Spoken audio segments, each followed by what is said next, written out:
we, tell Haley all this has been going on, should, she have a chance to, think and pray about this, just, see if it's God's will, but her parents were just like, no, like if you asked today, she would say yes. And I would have, because at that point I'd already figured out that life made sense with him.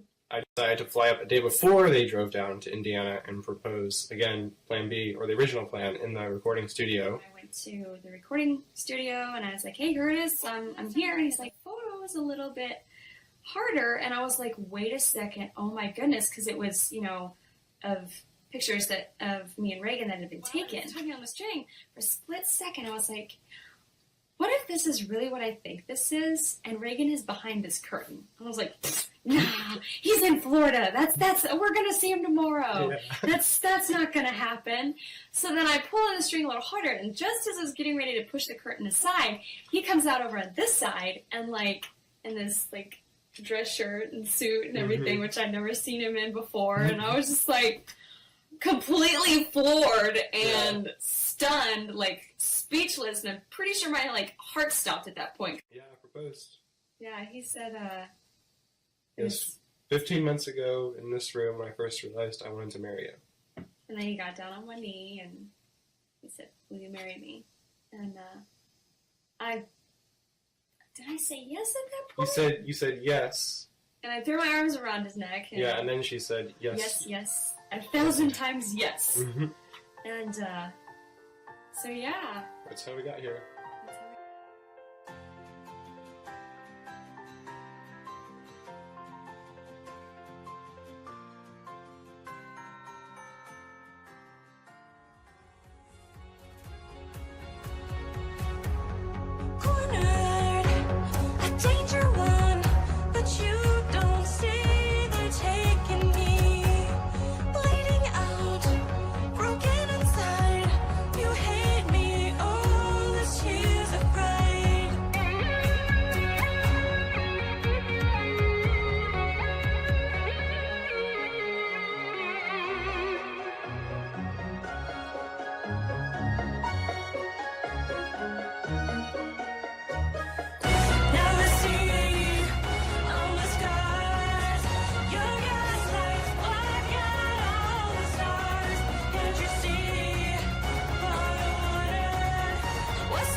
Say anything? I wasn't sure if we were muted or not. No, we're live. We are live. Hello. We keep delaying this because we kept finding more stuff that we wanted to include. So anyway, welcome if this is your first time joining us or seeing our videos. This is Reagan Ram. I'm Haley Ram. Hello. This is one of our 5 kids. And we have, you already have a recap.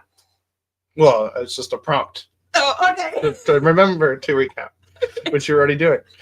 Okay. Very wonderfully. So we're just detailing my family, abusive family. Escape and healing from being Yes. raised in an abusive home. Yes, an abusive home, abusive cult, that kind of thing. And This is the episode where you escape. yes, Where I grabbed the girl and ran, as it was. that's he's been accused of. Also known as getting married. That's besides the point. Details, little tiny details. Who cares about that?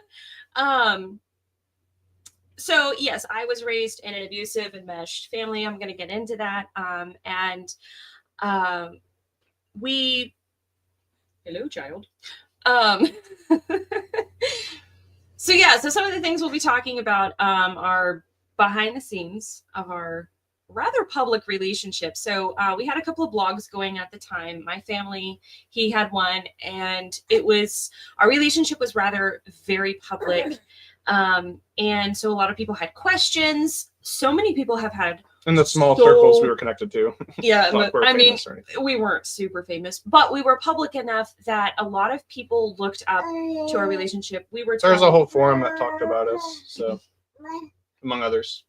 among others, yeah. But I had people telling me, you're an example to other people. By the way, people are looking to you for how because we didn't date or court, so we kind of just did. We went straight from not even really being friends, more like acquaintances, to being. I mean, we were friends. We were friends, but like we were weren't. friends. We weren't able to like what most people would consider a friend. Like we didn't hang out together in person. No. We didn't have one-on-one conversations with each other. No, So not unless it was secretly in the past. we were friends, but Yeah, we had a. we didn't do a lot of the stuff that people consider friends do. We'd agree working relationship. Anyway, we're getting ahead of ourselves. So yeah, and then we'll also, what happens when two virgins who've never kissed anyone, what not too many details, but enough to share, kind of, we have some really hilarious screenshots of like it's just hilarious the conversations that we had to have. Anyway, that's coming up. So, And yeah. then, first seeing, how the perfect image of my family really shattered for Reagan. Like, I already knew my family was pretty messed up, but like getting engaged, Right, like, that's what really, changed really, everything. That's what changed everything for me, and what like, took the blinders off. yeah, showed. There like, were hints beforehand. I knew there was There were little hints. cracks I saw, but I overlooked those. yeah, because you can write anything off if you Mhm. think everyone's fine. Mhm. And then the powerful controlling pull of an enmeshed family. Just a smidgen. So Anything else we need to cover before getting to that? the first meeting, yes. So should we recap for people that don't know? Like we were both didn't believe in dating. Can we kind of Probably, mention that? We briefly mentioned that, but just like, yeah. So we didn't believe in dating. We didn't date anyone. dating was not an option for me ever. It was said that the older sister decided independently that she wanted to court, so then that's how mom and dad said that they didn't force the thing, force that belief on us. But it was kind of expected that we don't date in this family. Dating, no, not allowed ever. You will not date. We will be courting. So I even did a covenant ceremony. Did we cover that? Did that get released? I don't think it did. Did that get released at all? I don't think we talked about that. Did we not talk? Oh, we got to That's a talk. big That's a big oversight. thing. That's a big thing. We kind of have to talk about. Do you because got that's gonna pictures on play- your blog? I go through the whole thing on my blog. Okay, The whole thing there. So that's kind of where we have to start. I didn't even include that in our outline. where we have to start. You know what? That's really How did we not great. think of that? For some reason, I thought we'd covered that in an earlier episode, but I realized the episode we did start talking about our relationship, we decided to scrap because we wanted to do over. So it's on the blog, the covenant ceremony. So while you're getting the screen share up, see how we can come back to this one. So anyway, so it started with one sibling. There was a couple back in the 90s, I think it was. It might have been early 2000s, Chad and Heidi. They were they ended up on a segment of 60 Minutes, I think, on television, because they did a courtship. They did hands off, no touching. They didn't touch, they didn't kiss until they were married. So we got a hold of that VHS and watched it. And that was what inspired my older sister to say, you know, I don't want to do dating. I want to do this. So my parents weren't prepared for that. And they're like, oh, okay. So the idea of emotional purity and all of that, this kind of was what launched us into the purity culture, even though my mother denies, and we wrote an article saying we weren't part of the purity culture, but I'm here to tell you we were part of the purity culture, hardcore. So there was an agreement that was made. There was a document that girls signed. We'll go through this in mine. The two older siblings just had private dinners, and mine ended up being this huge affair, which upon looking at it, just face value, if you don't read the text, it looks like a wedding ceremony with my dad. You basically married your dad. I basically married my dad. So are you scrolling through? Yeah. Okay. Yeah, there we go. Okay, so all right. It was lovely. Okay, I do appreciate the time and effort that was put into this gathering. But it's just a little bit creepy. Like, this looks like a freaking wedding table. Oh, yeah. We had a nice outdoor wedding. There was an arbor. We had, Dad gave a speech about, you know, I was placing myself under my father's protection and to wait for God's leading in the direction of a future life partner. This is what I explained. This is the pastor, you know, officiating the whole freaking thing. He notarized the contract. So here are there are vows. There are vows that we have to read to one another. Here are Dad's vows. I will protect you from unqualified men. I will teach you God's principles of life. I will pray for you and for God's choice of your life partner. I want to throw up at the read my vows to Daddy. It sounds disgusting to me right now. I was 17 when I wrote this and deeply brainwashed. My vows were, I will keep myself pure for my husband. I will obtain your blessing on my courtship, and I will wait for your full release before entering into marriage. This is a document that Pastor Witness dated the document, and we both signed it. I have a picture of it too, if you want to scroll down. There's a sign in it. Oh, so cute. Should have pulled a series of unfortunate events and signed with your left hand. Okay. Your life kind of was a real life series of unfortunate events. Yes, it was. That's why it's hard for me to like listen to those, because it's like this really. So did you have a choice? I did. Okay. It's hard. This is tricky because it was stated that I did have a choice. However, the pressure was so great that you didn't even want to think about not doing it. And so this was the ring that was designed by Michael Johnson, actually. So that was the umbrella of protection, and I was giving the key to my heart to my father to hold until he gave my hand away at the altar. And that's when I took the covenant ring off, was right before he gave me over again on our wedding day. So because of that, that created, I have detailed in previous videos just how messed up, you know, my father was.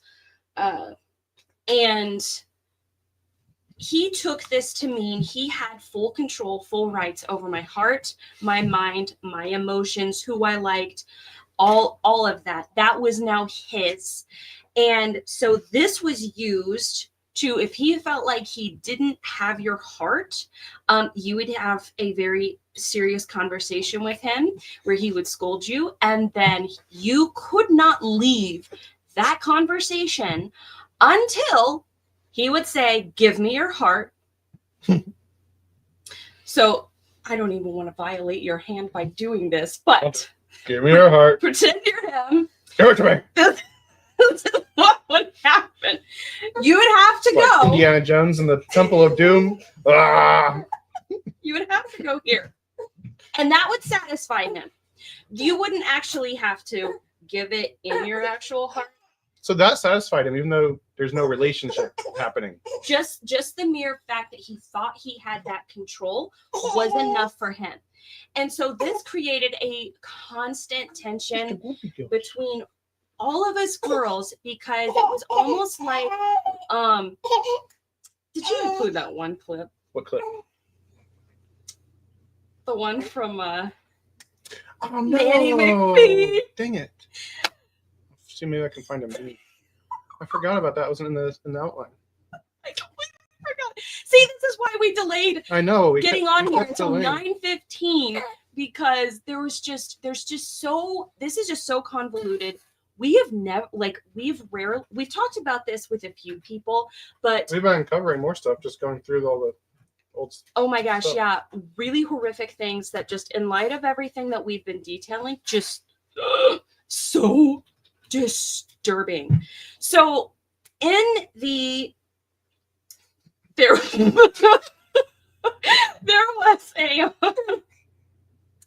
was almost this expectation that, my dad asked us to be kind of expected a wife relationship with his daughters as far as emotionally.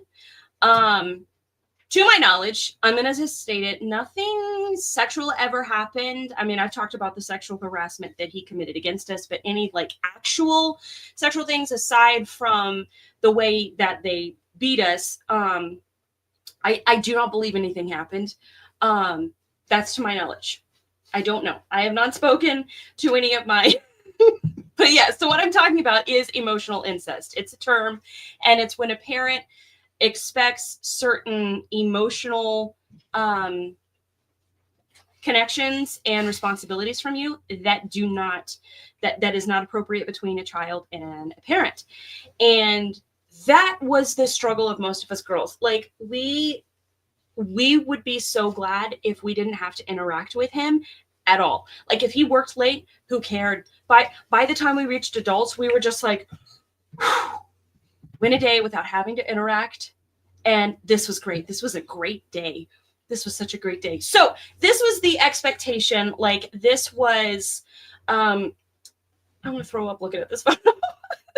People in the audience, I still remember what was said by Michael Johnson. You are the witnesses to help her uphold her vows. I needed other people to help me uphold my vows to keep myself pure to my husband, obtain his blessing. Why didn't you sign a contract that you're not going to murder anyone? We're not going to steal. If you're a Christian, that's just it's in the Bible. So you don't need any extra ceremonies. You shouldn't. And 10 Commandments kind of that's a very good point. And part of this was there was such a huge emphasis on the purity aspect, the physical aspect. My dad literally said, it is my one goal in life. My one goal, his one goal in his life is to get each of his children down the aisle without having had sex before marriage. That was a statement he said. And they were rebounding from their past because both your parents had very high body counts each. It's no secret. Yeah, they talked about that. It's no secret. They publicly talked about that was part of your testimony. That was part of the testimony. Dad was cheating on mom. It was a revolving door. And then it was later discovered that mom was also cheating on him. So that was a thing. That was pretty. Hi. You're supposed to be asleep. Your innocent ears shouldn't be hearing this. No. You're not going to retain any of it. No, you won't. So comic relief, we have cuteness relief. I mean, some of what we're going to talk about is pretty funny. Mm-hmm. It's a mixture of also, disturbing... if you like romance, you'll like this too. And romance, yeah. A lot of romantic stuff. A lot of disturbing stuff too. So this was a pretty public event. This was published on my blog. It was also published on Treasures from a Shoebox. So if anyone wanted to marry you, they had to get permission from your dad, basically. Yes. These, I keep pointing that way because it's on the screen. We have a second screen. Just in case anyone thinks I've lost my mind. So this was pretty much the prerequisite that any man knew was going to be, you had to go to my dad, which I was like, yeah, if you're scared of going to my dad, then I kind of don't want to marry you. And then it happened. I found out that some guys were terrified to go to Terry Long, and he was just a figurehead. It was your mom who was really running everything, which we'll get to later. Yeah, we'll get to that later because that it was your mom who was made the decision. A lot of issues. So does that cover the prerequisite? I think so. Does that so that's the that? backdrop. That's the backdrop. Staying pure and being a virgin was actually talked about and assumed that if you were a virgin, you were high value. You were more high value. Your household was very sexualized. Like even the Christian movies you watched were about like don't date because you'll get raped and Family's like Prayer. Just go look it up and watch it. Yeah, you guys watched that as kids. And I remember your mom. That was the first movie I watched that your mom sent me because like she was like, we don't watch regular movies. We watch only Christian movies.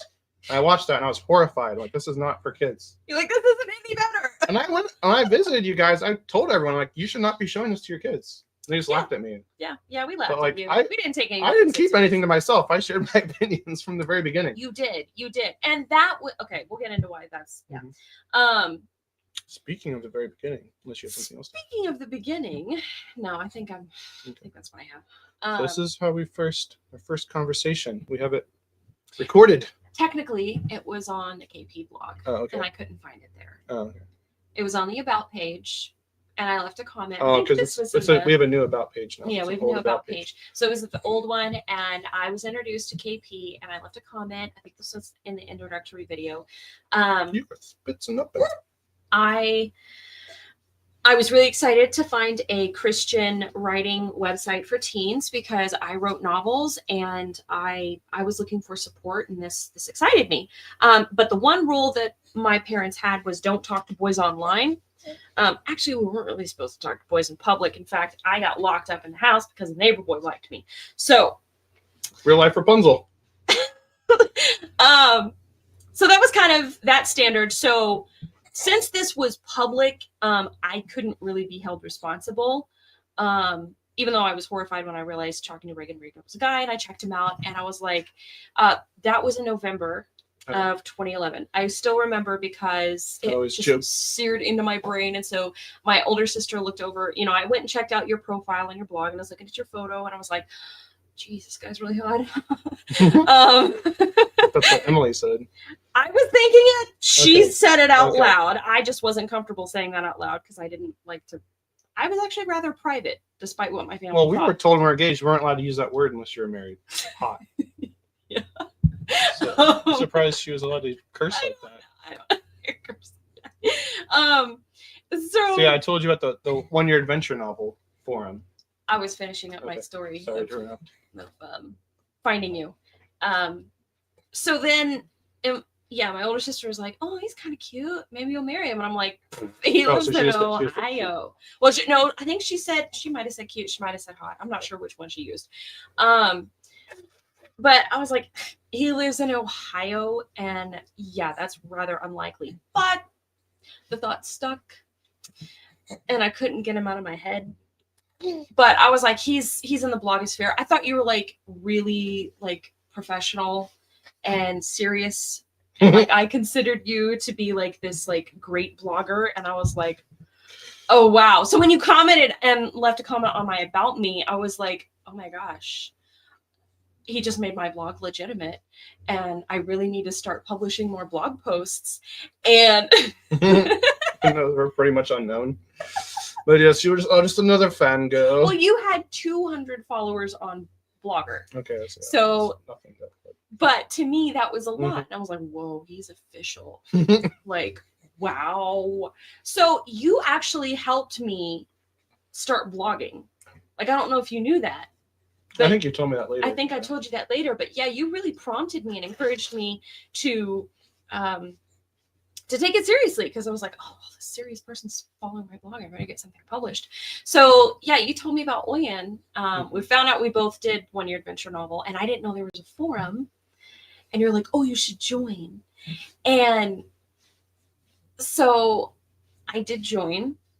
Like 2 days after he leaves this comment, I get approved. And then we started having private messages on there. And it wasn't even, we were just talking about what were we talking about? I don't remember very much. I remember just having a lot of debates. Like, I remember you trying to convince me that I'm going to go to hell because I was listening to rock music. I remember you talking about your family burning everything to get rid of the demons. And I had any really experience or knowledge of anything about demons. So this is the first time hearing about this kind of thing. Like, okay. You say so. But I did think you were very beautiful and out of my league. So.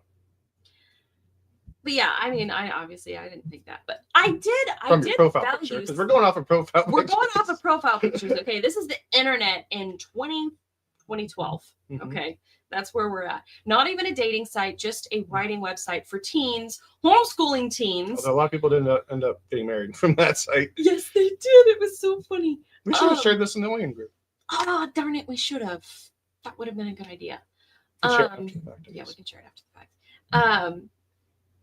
Because so the pages I sent, I scanned them in. It was 13 pages. I still remember. From the ATI call. From the ATI call, IBLP, on why rock music will turn you into a drug addict and, give you over to Satan, basically. And it's all about the syncopated rhythm. Mm-hmm. And I've never done drugs. This is true. So I scanned them in, and because I was very concerned. Like, I was legitimately concerned. I was a very strong-headed, brainwashed 16-year-old who thought she knew the truth, and I was like, this is what I believe, and this is perfect, and I have the truth, and everyone else is wrong. But then the more I got to know him, I was like, maybe this isn't exactly right, because I was told that if you played video games, you played sports, you listened to rock music, you played electronic music, you went to public school, that you would turn into a drug addicted, alcoholic, basically a Satanist who turned his back on God, and that would lead you to hell. But here he is, very decent, clearly. You were very much above average. And the one thing that really stuck was as we communicated the first time we communicated and everything, I felt safe. It was intangible. I couldn't tell you why, but he was the first man or woman. I had never felt safe with a woman. I'd never felt safe with a man in this way. And I felt safe. And I couldn't tell you why. And it freaked me out because I was like, I felt comfortable telling him things that I had never told anyone else. Such as my earliest memory. And you were like, that's a little weird that you're remembering something from when you were a baby. I don't think that's normal. And I was like, I didn't know anything about. I don't know. I didn't know. It seemed like a good memory, but it was my earliest one. I didn't tell him everything, but we got really close, and he just completely shattered this ideal that I had been taught. He completely shattered everything that I thought I knew. I thought I knew how the world worked. I thought I knew if this is what you're supposed to do, this is the road you're on, this is what you do, this is how your life will go. That was kind of the entire message of all the blogs we did, all of the videos we did, and our message to everyone was the long way to go. It was the long way to go. If you just follow these steps, your life will be magically awesome, and you will be serving the Lord. There will be no doubt, and you will be fine. But then there was Reagan, and he completely demolished all of that. So he even sent me some songs, some of his favorite songs. It was an Owl City song, and it was When Till We Meet Again, which was before the Wreck-It Ralph movie came out. I know it was that song. It was a different music video. They released the song before the movie came out, but yes. He wrote the song for the movie. Yes, but there was a different music video, and he sent it. I liked it, and I secretly liked it. I couldn't admit to liking it because you told me this is garbage. You're like, okay. You're like, all right, okay then. But I liked it, and I remember I sent you a bunch of like, how do you not like this? I'm like sending you so much stuff. I secretly liked it, and I couldn't admit to that though because listening to that kind of music was wrong, and it was sinful. Because my family was like, no music with drums. It's so funny because That's he's a not Christian artist. It didn't matter. I thought you'd be. That's why I sent you one of the more tame ones that I listened to. Yeah, I think you sent me like Skillet too, and I was like, what the heck is this? I don't like Skillet. It's probably Reliant K. Oh, Reliant K, not Skillet. No, yeah, the other person listened to it. Also a Christian artist. So we're on the forum, and then I know we had one video chat with a group of other people, which was all done in secret. Because if anybody got wind, I didn't know that. I didn't know you didn't know that. Yeah, it was like you, me, and one other Oyner.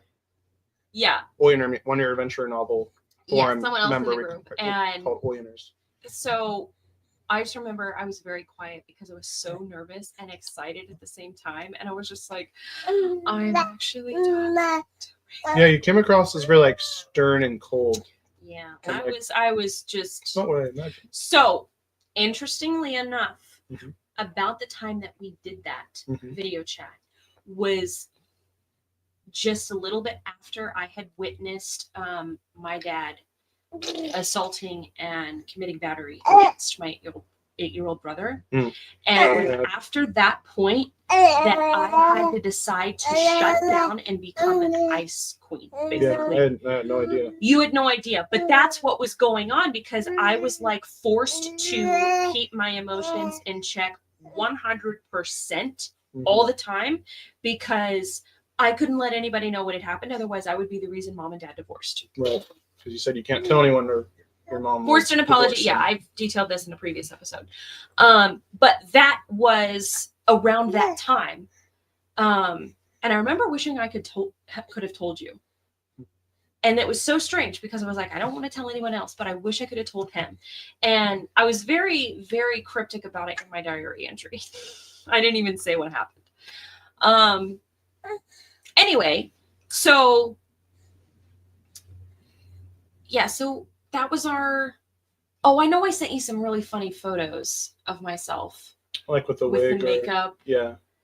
And I was like, oh, if you think that's crazy, here's some crazy It was very stuff tame. I've done. It was just tame. makeup where I looked like. Not just that, I mean, all of our conversations. Never once were they romantic. We were joking back and forth. But I did that. But you did that with everyone. And I wanted to marry. I got to a point like. And you're what? Then I was like, I want to marry this guy. But I was having thoughts like, oh, could she be the one? But you said you never marry someone who listened to rock music. So like, I go, oh, so that kind of like, okay, I guess she's off the table. Read sci-fi, and so I didn't think fantasy. I didn't think I had a shot. So it didn't enter my mind quite as much. I was very staunchly like against that because like those are the family rules. You know, I was like, I just read you what had to happen in order for my parents to sign off on me getting married. So he had to align with what my parents aligned with, right? With no way. So then what? You got convicted or something? I got caught. Or were you caught? Oh, you were caught. Dun, dun. A sibling told on me. There was lots of tattletelling. And I still remember. Well, you left the forum. Before I got caught, you left the forum. I had been okay, so here's the thing. I had been cluing my mom on conversations that you and I were having. She just didn't realize they were private. She thought, and I kind of, I lied. All right, I'm going to admit it. I lied, and I misled so that I could continue talking to someone who was very nice, very sweet, and made me feel really great about myself. Not because you were complimenting me all over the place. It was just my life was really horrible. I was depressed and actually didn't even know it at the time. And I was like, yeah, that's what we talked about. I don't deal with depression in life in general either. And I'm like, yeah, but I kind of want to kill myself at the same time. So I'm like, I don't deal with depression. No, and along this time, I actually did want to commit suicide. You gotta keep up the facade. But yeah, I gotta keep up the facade. I never told anyone that. Wanted to run away and had severe like intrusive. Yeah, it was a nightmare. And I also had a lot of health issues at the time too. Which I detailed in another episode. So there was, let's see. So you left the forum. You were leaving the forum, and I was really sad about that. But we were going to email We weren't even emailing that much, we were we? weren't. No. It was like every once The in a while. emails, it was just like one here, one there, and that's pretty much it. I think we're talking about like what books we're reading and stuff. Yeah. It's very, very nothing romantic. No. Because what were your standards? Because we got to get into that too. Because we can't just Well, pick mine. I didn't want to date, so I didn't want to date either. And I didn't want to get in a relationship before I was ready to get married. Yeah, that too. So I wasn't looking for anything. I wasn't interested in a relationship at that time. Yeah, So. you would. This was right before you graduated and everything. Mm-hmm. You had just had your major football injury when we met, actually. Oh, okay. Yeah. That had just happened like the month before we met. Oh, wow. Yeah. So I was like, I remember because you talked Yeah. about having a ball of drugs that you had to take for your knee, Oh, yeah. and you were on crutches. So I did do drugs. They were right about the rock music. So, let's see. That's right. It was like, inserted into me and like on my hip. Yeah. Yeah, What happened? You like crushed your. I tore like almost every ligament in my knee, and my meniscus completely was obliterated, so I don't have a lateral meniscus anymore, as far as I know. As far as you know. At the time, it was gone. Yeah. So you had the same, like you were going to do courtship too. You wrote about it. Yeah, I wrote about my views on courtship because I saw dating up close from going to public school and how destructive that was. So I didn't want to do that. So yeah, you were very public with all of your views, and Mhm. that was how I got to know you. Mhm. And we were so-called public with our views. Mhm. So yeah, they asked. So someone on Free Ginger, the forum. I don't know if we want to answer that now or later. Do we want to wait until the Q&A? Okay, we'll just wait till the end. Okay. Wait until the Q&A. Okay. Just so that we're not interrupting the flow of this story. So yeah, so you were kind of considering me. I was really considering you. I'd basically fallen in love with you at this point. And then I was like secretly boy crazy. Like I didn't let people know, but I was kind of like, I liked a guy at like, basically I didn't think about not liking a guy because that was my escape. That was my only way of like daydreaming and like getting out of that and books. Marriage was your only escape. Marriage was the only way for me to get out of that house. Yeah. So I still remember the night I got in trouble because Dad's footsteps came thumping up the stairs, and somehow I just knew the way he was walking, I was in trouble. So I got yelled at. I got banned from ever talking to you, and I think I sent you a very cold email saying, "Don't ever talk to me again." Don't ever talk to me again. Okay. And I felt terrible because I understood that your parents I had was strict like- rules. So I wasn't like offended or anything. I guess that's the end of that. it broke my heart, and I cried because I was like, there goes my chance at marrying him, and I ruined it. I messed it up because of my stupid mistakes and needing to, talk to him in private, even though we weren't doing anything wrong. Yeah, we were trying to find our old emails, but we couldn't find them. I found a few of them, and there's nothing in there that's bad. There's nothing. We didn't even talk about liking one another. No. We never I had no idea. that. I had no idea. We never said that to one another. I assumed you weren't interested in me at all because you wouldn't marry someone like that. And I assumed you weren't interested. So I was like, well, obviously I can't. But he was like the forbidden fruit. So, This is going to be like 3 hours long if we don't get this moving. I'm trying. Well, we knew this was, come on. We have 70 slides. I know. We haven't gotten through any of them yet. I know, but we knew this was going to be long. It's okay. It's okay. We were going to break it up. It's all right. This is a complicated story. Right, but how much other people care about our story? I don't know. Skip ahead. Forward 10. I don't want to ruin your momentum. I know. I keep getting I'm just saying thinking of things. I'm just to saying say. all the small details we can probably leave out. Probably, but okay. I'm a girl. Well, That's what we communicate. You know better than me what's How to tell the story. People like, you write romance. People like the details. They want the juicy stuff. Girls tell we tell stories with details. Okay.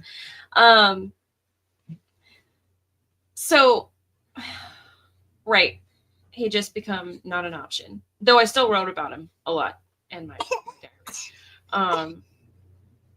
And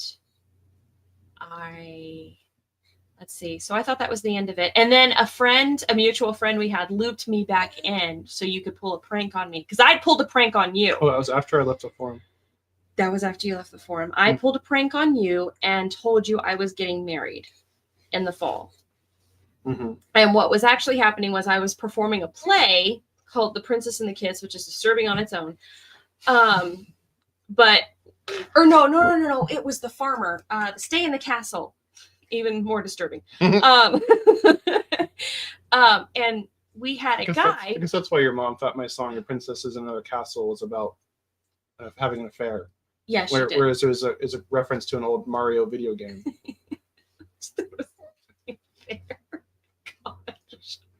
Hope she's not in another castle. Something like that. Like, what? So I had pranked you saying I was getting married. And you're like, okay, that's a little young. She's 17, but okay, whatever. And I think that was when you realized, because you got angry. Yes, I got angry because you insulted my intelligence, because you're like, I can't believe you fell for that. Kind of like you're so dumb. So I made me a little bit upset. But I thought that was also kind of when you first realized, oh, I kind of liked her. Yeah, that too. But like what really got me upset was when you were like mocking me for believing it. We're like, okay, I'm going to get you back now. And boy, did you. You got me back, because a friend was like, he's making a serious mistake. He's going to run off with this girl. She's an atheist. And I was sick for 2 days straight. And you pulled me into a conversation. I feel so bad about that, because that girl liked me too. And I had no idea what I was doing to her. You did not. I didn't know anything about girls at that time. I was very ignorant. Yeah. Well, they're not crying. I get a party.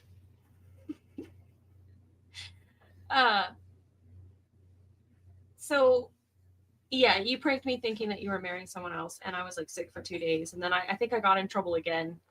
But I explained to my parents, I just explained like you're in a serious situation, like I was trying to advise you not to do it. Oh, that's how they found out. Well, that's how they found out again. Yeah. I think I didn't eat for like 2 days. Oh, because I was so physically ill. Because I was upset that but this was how I realized how much I realized I really wanted to marry you. Was because I was like, he's no longer not. I was losing my mind. I was crying. I was so upset. And then you're like, oh, it's just a prank. And I was like, I'm so mad at you. I don't even want to talk to you anymore. Okay, go away. But I was also like, okay, I kind of deserve that because, yeah. So then it was after that, yeah, I was like, okay, I'm not supposed to talk to him anymore. So I really didn't. I was being like really over dramatic. I can't remember what I was saying. You were being so. I wish I could find that. I don't care. I'm running away. No. I was thinking you would get it. I'm being so over the top. I was just so emotional because I was like, I can't. And it was hard because like I couldn't really communicate that to my parents. Because then I would get complete cut off from him. And because that's what happened to other siblings. If they found out you like someone, it was like, no, you cut off communication. You're no longer talking. You're no longer singing. You're not allowed around him. So we had tried to schedule like meetups, and I was like, I gotta tell my dad that I'm talking to you, and I don't think I can meet you at Kings Island. We don't believe in going to. Yeah, it was just a bunch of different people from the One Year Adventure Novel Forum. It wasn't like just me. It was a bunch of people. Right, but then I would have to explain the connection and. Yeah, there was no other way that was going to happen. So I know we had some, I just found these. We had some communication in 2013 through Kingdom Pen because I had submitted some poems and an article and we talked through there. And that was kind of how we kept up communication, but it was all in a public email Right, that other people so had access to. other people had access to. Again, it was not private. And then it was it was 2000, it was the following year that we actually The graduation, the mutual friends graduation party. Yes. So Same one that we did the prank with. yes. So I didn't like can't me remember. I was not invited to that party. I didn't know that. So over the course of, I can't remember what all transpired, but I ended up telling my parents I liked Reagan. Mom knew about Reagan's blog. She knew about him. She liked him. She was on board. She was like, okay, let's find out how we can get this guy married to my daughter. So she was very much on board. This all happened around the same time I think this was going on. When was this published? This article? I meant the covenant. Oh, the covenant ceremony? Yeah. Where was that? When was that published? 'Cause I think that was around the same time. It was either the year before or it might have been the year before. And no, it was in 2012. July. Completely 20. off. Okay, never mind. That was before we met. So then, so somehow I brought it up to my parents or my mom did. I don't even remember. But he got on my parents' radar and I was like, yeah, I really like him. And they're like, okay, let's go meet him. So I'm like, I'm pretty sure he's going to be, without talking to him, okay? Stupid me. We drive 5 hours to his graduation party. Your parents should have followed, or your dad should have gotten involved at that point. And like, hey. He went with us. Why didn't he message me? I don't know. It was your mom who had to reach out to me. But he went with us. You didn't show up, and I was really rather crushed. I mean, it was fun. I got to meet some people, and I was going to the one-year adventure novel summer workshop, the following week. So I was like, I'll see you there. But he never showed up, and we were like, oh man. So driving back, my older sister suggested that we reach out to him and contact him. I didn't say anything. I was quiet, but I was like, ooh, maybe that would be a good idea, Bob. Mm-hmm. I can't reach out to him because obviously, I'm not allowed to do that. So Mom sends him a message. I don't even know. It was something along the lines of, why weren't you at the party? Yeah. Like, just like, why weren't you at the party? Like, who is this person? Totally unhinged. And you explained you weren't invited. And then we felt really dumb. And I think you started talking to my mom.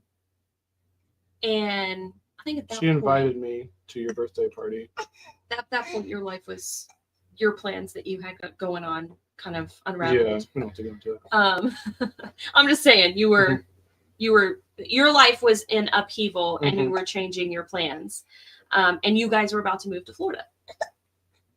And so for my 19th birthday party, my mom decides to have a co-ed birthday party, which was the first time we kind of ever did this. And we just invited young adults. And we have the picture, right? Of our first meeting? Yeah. So she was trying to be sly and get pictures with me and all of the guests. And she got one of me and Reagan. This is our first ever photo together. I was awkward. Very uncomfortable. I didn't want to be in a picture with you because I want people to think I liked you. But she was having you do that with everyone. So, okay, so we're like standing as close together so we can be in the photo, but far enough away so it doesn't look like we like each other or something. Even though this day I was mad at you because Mom had made my party all about you, and I didn't know that. Yeah, my parents' marriage had fallen apart at that point again, and your first impression was, yeah, I don't think she's the one. Yeah, you want to speak more? Well, I only have to talk to you. I was hoping to get to. That's why I went, because I'm like, I still had you in the back of my mind, like maybe she's still an option. And I was going to move to Florida in a couple of months. It's like, well, I just wanted a chance to meet her. And so I was hoping to talk to you more. And I talked for like 5 minutes, and like you were very like short, clipped. I was so mad at you. Like the conversation didn't really go anywhere. And then one of your younger brothers like took me out into the woods, like, I want to show you something outside. So I wanted to be polite, so I said okay. And then I didn't know how he was taking me way out into the woods. And so that ate up a huge chunk of the time. By the time I got back, like you were playing like volleyball or something. But you did show up. What did you show up with as a joke? Oh, I forgot about that. It's so funny. So yeah, so I learned that you guys don't drink alcohol. So I showed up with a 6-pack of what looked like beer, because there's a Sam Adams 6-pack box, but it was actually root beer. but I showed up with that. I was like so scandalous. And I was wearing sunglasses. Oh my gosh. And I was wearing you were sunglasses because I was driving and it's sunny. But apparently wearing sunglasses is rebellious. Because you're hiding your eyes. So you know, you can't see where you're looking or whatever. yeah. So yeah. Not a good first impression. Yeah, not a good first impression. Sunglasses kind of like, okay, we didn't. I was kind of like, okay, Funny because I don't even drink. You don't. I was like, he's kind of boring. And of course, I was mad at him, but I didn't completely write you off because I was still like, I still really admired you. You were very noble. I always saw you as like a knight, and I couldn't get you out of my head, even though I had, other guys interested in like, I did, entertain, other potential relationships, but upon learning certain, information, I had like a screening process.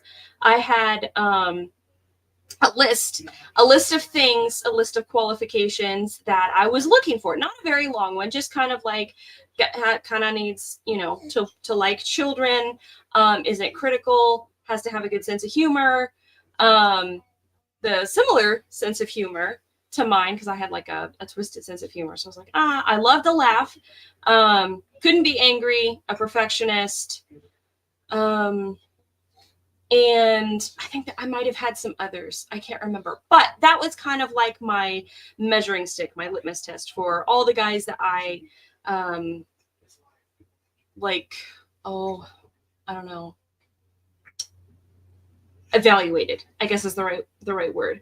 And so the way I did that was we had just like a group of friends where we would get together with, and my older sister would arrange like get-togethers and gatherings and stuff. And so I would evaluate other guys through that, just by being friends, asking questions, and then just being really observant of other people's answers, their body language, and all of that. And that was how I kind of came to the conclusion, there's not really anybody around me that I would like to spend the rest of my life with.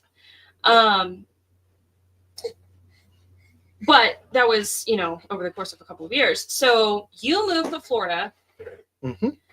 And it was about this time that I actually, let's see, I was still dealing with my Lyme stuff. So I don't think we talked too much. I don't think we really talked much at all. No, you weren't talking at all. Yeah, we weren't talking at all. But you were communicating with my mom. A little bit, yeah. You guys just like debated and stuff. Yeah, because she was telling me all my stuff was wrong. Same, just like with you, like this belief's wrong, this belief's wrong. Yeah. You're wrong. And complaining about her marriage, which made me very uncomfortable. I'm like, I'm not comfortable having this conversation. Yeah, I think she told you a lot of stuff. I think that was about the time we did the sizzle reel, and then she told you that we might have another sibling out there. Mm-hmm. She was the one that told you that. She didn't tell any of us that. We didn't know that, but she told you that. Mm-hmm. So then it was sometime in 2015, I think. Somewhere around 2014, 2015, I ended up joining the KP staff. Yeah, somehow. I don't remember when that happened. I became one of the poetry editors. I know I applied for the editorial position. Okay. And that got tanked because I didn't send in the correct application. Oh yeah, I turned you down. Oh yeah. Yeah, you were very professional. I found the email. I remember there's a lot of bad applications. You did. I remember you guys joking about them. I'm like, oh, you're talking about my application. No, it wasn't yours. Someone else. No. You guys specifically talked about, here's what they said. I have great people skills, blah, blah, blah. Like, that's not an application. I'm like, oh my gosh, that's exactly what I did. But I guess apparently so many other people sent in applications similar to how I sent them. One person was like, I don't want to brag. Like, talking about yourself is wrong and stuff. Like, well, I'm not going to hire you then. It's like, Jesus, Christians don't know how to apply for jobs, I guess. Well, they're kids, so I should take it easy on them. But the people that sent in real applications got hired. They did. And that was good. That was better. It was good that I started in a poetry. I didn't realize I turned you down the first position. time. I just found the email. Wow. And that was in 2014. That was in 2014. I think May 2014 might have been. Anyway, so I started working for Kingdom Pen, and that was kind of how we started to get to know each other, because we had monthly Skype meetings for the team? I think it was monthly. So might have been like twice a week or twice a week. Our internet wasn't very good, but I think at one point it might have been like once a week. Was it once a week? I don't know if it varied every time. But in working together, we discovered that we had a really great working relationship. We worked really well together. I ended up going from poetry editor all the way up to one of the editors in chief, and taking over a lot of your tasks that you did. You kind of taught me how to do a lot of things. And then I had business cards and everything. So when I went to the 1 year adventure novel, the summer workshop, we had to... the next year, I went up to like so many speakers telling them, hey, I want an interview. Can I get an interview with you? I felt so good saying I'm an editor-in-chief of Kingdom Pen magazine. And I got a lot of great interviews with a lot of like really, really well-known authors. And that was a fun job. I really enjoyed that job, because I also did email interviews with like Philip Yancey, which may not make, He's a big Christian author. Yeah, he's a big Christian author. I did a video interview with a was he a literary agent? Yeah, I think so. Big literary agent, and yeah, it was just fun. Lauby, or what's his name? Oh yeah, Lauby. I think that is Steve Lauby. Yeah, he's a weird name. But then in the course of communicating in 2015, somehow you talked about doing audio. We were trying to record our album. Yeah, your mom was talking the about Long Family Singers album. wanting to record an album. And I said, well, hey, if you just pay for the flight and I can stay, then I'll do it for free, because I was really into music production and I was kind of desperate to get actual recordings to work with, because I can't play an instrument or anything or sing. So I wanted to have like real instruments and real voices to work with. And so that's how that came about. Yeah, and so the nearby library had a free recording studio in the basement. So we planned it out. You had a whole like tight schedule of when we were going to do what, who we were going to record, when we were going to record. Like you had the whole, like it was all mapped out. Right. Google spreadsheet for like, every half hour what's supposed to happen. So we were going to record an entire album in like 5 days. It wasn't a full, it was 3 days. You were there for 5 days. But well, because 1 day's arrival, 1 day's leaving. Those weren't full days. Right. So while we recorded, you're like, hey, can I get your vocals on some of my songs? And I was, oh my gosh, do you remember I know you remember this, because my mom didn't want my name on your electronic music. Yeah. So we were going to come up with a pseudonym. Oh yeah, that's right. They were too uncomfortable with having you be associated with me and my music. They didn't even want you associated with me. Like looking back, like I took no offense at anything. I should have taken a lot more offense. I was just like, sure, whatever. I understand you don't want to be associated with me. It's like most people don't. Put your voice on it, but not my name. Yeah. Like, So your pseudonym was going to be Thalia. Yeah. From like Greek Thalia mythology Rose. or something. Yeah. Thalia Rose, which I thought was cool. I never ended up releasing that song. But, yeah. No, not yet. Phantoms and Parallax. It was Phantoms and Parallax, and was that the only one? Permafrost. So that's released, but not with your not the version. Not the one with my vocals. So I was I could do them stripped, justice. I was given a stripped down version to listen to. Yeah, your mom only had you listen to the acoustic version, but that was a remix of the electronic version. I still remember the day that we recorded that, which was the last day. It was the final thing we recorded. Because you already finished the album. Yeah. But I remember hearing that and thinking, hey, wait a second. I think I turned around. I was like, this isn't the version I listened to. And Mom had this like sheepish look on her face.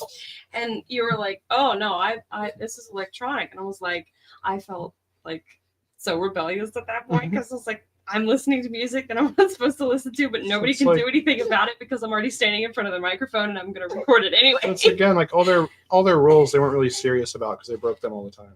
No, they were not. They were not serious. But backing up, like, but before the last day, like, I was so excited when I found out you were coming, like, flying up. And I remember going out to the camper trailer that we had and just, like, dancing around and feeling like my face was going to split because I was so happy. And at that point, I'd already felt like I was supposed to marry you.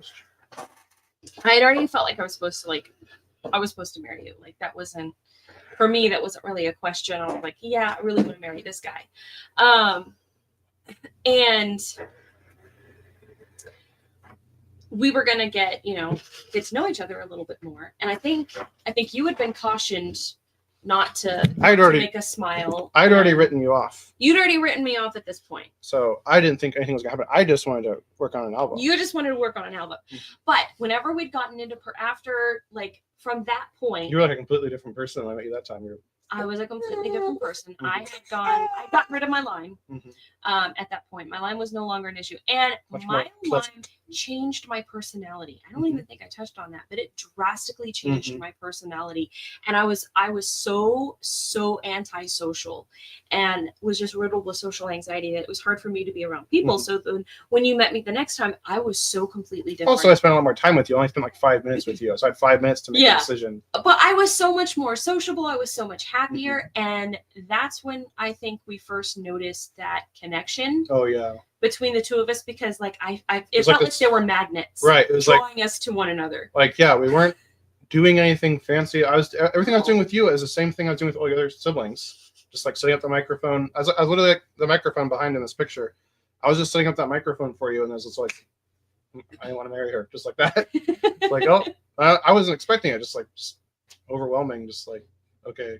And I was thinking, man, I could make music with this man for the rest of my life. I was like having so much fun in the studio. I didn't want to leave the studio. I never left the studio. Like when it wasn't even my time it was like, I could not help. I felt, honestly, I looked like a puppy dog following. I think that was the first time I realized you liked me because you wouldn't leave the studio. I didn't, it wasn't even like, I felt like I couldn't help it. I just felt drawn to you and I didn't want to leave. And I was like, I really love this man and I really want to marry him. And like, it was kind of known, everybody knew it. I mean, it was pretty obvious to all of my family. There were discussions that went on. I told other siblings, and in my house, if you told one sibling something, everybody else heard about it. Yeah, right after I told your mom that I wanted to marry you. You did. We recorded that album, and then I went to the summer workshop. And that's when I did all the interviews and everything. Right, but she had someone else by that time that she wanted. Well, something happened. Yeah, so there was. Do we go into this, or is it going to be too long? No, this is important because this was part of what we realized. This was when we realized what went wrong. Later, we realized what happened after the fact. We remembered. We got each other's stories, each other's perspectives, because the only one who had been communicating for us was my mom. And she was telling, we couldn't talk to each other. So mom was the one saying, giving each other, I don't think you know what this is, though. This is a different document. What are you talking about?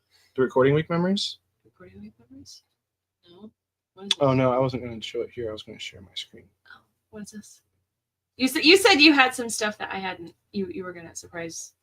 Yeah. You were going to surprise me with. So it was all your siblings talking about, let's see,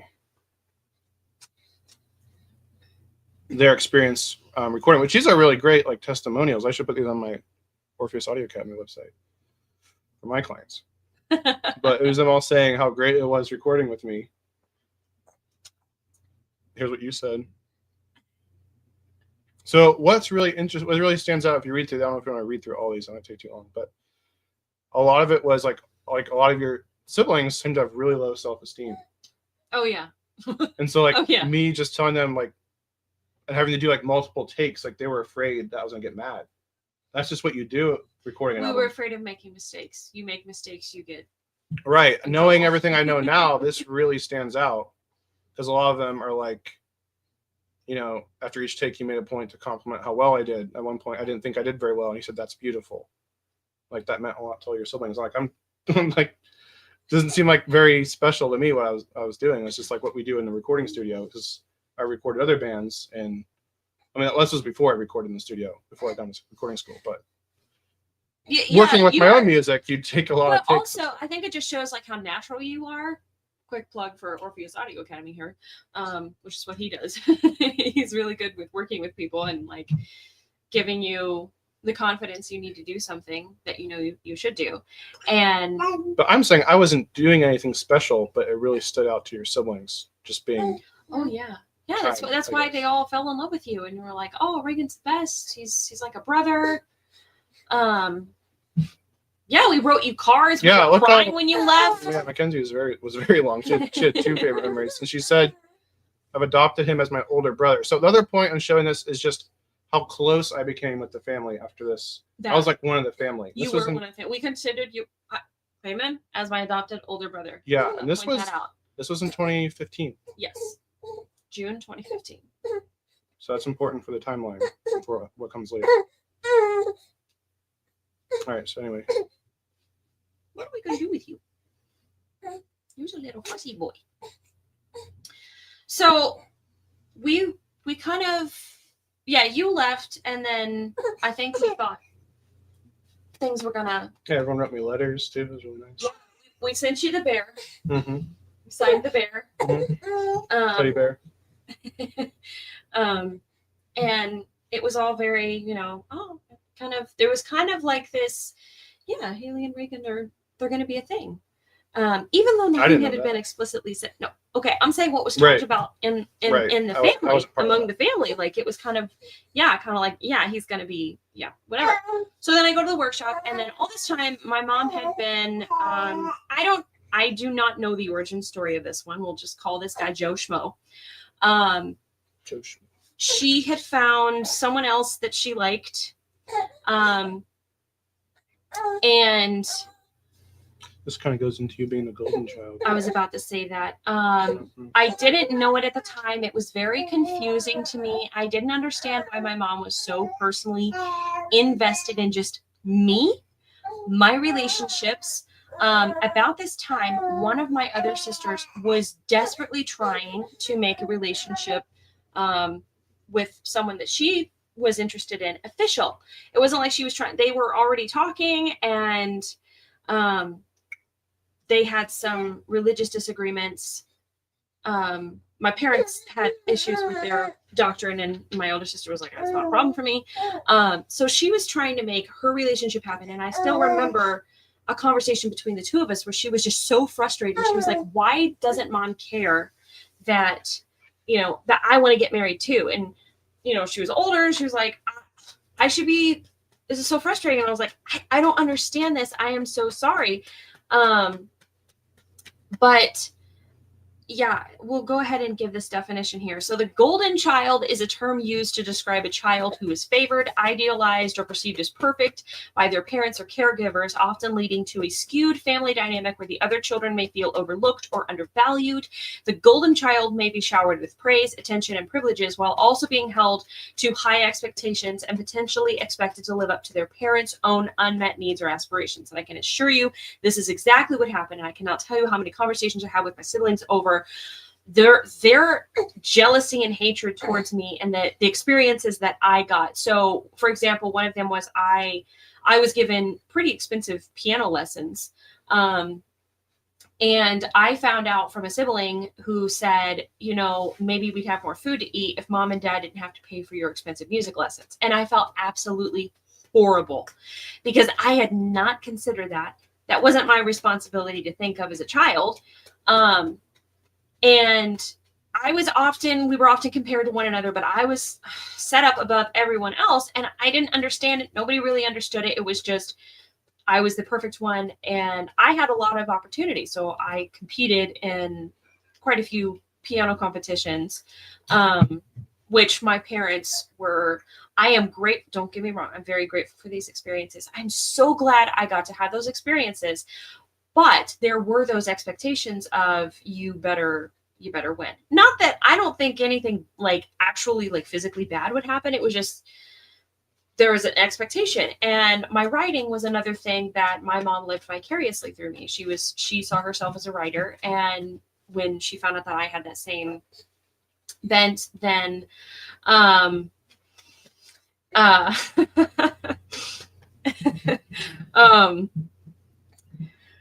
thanks for that comment.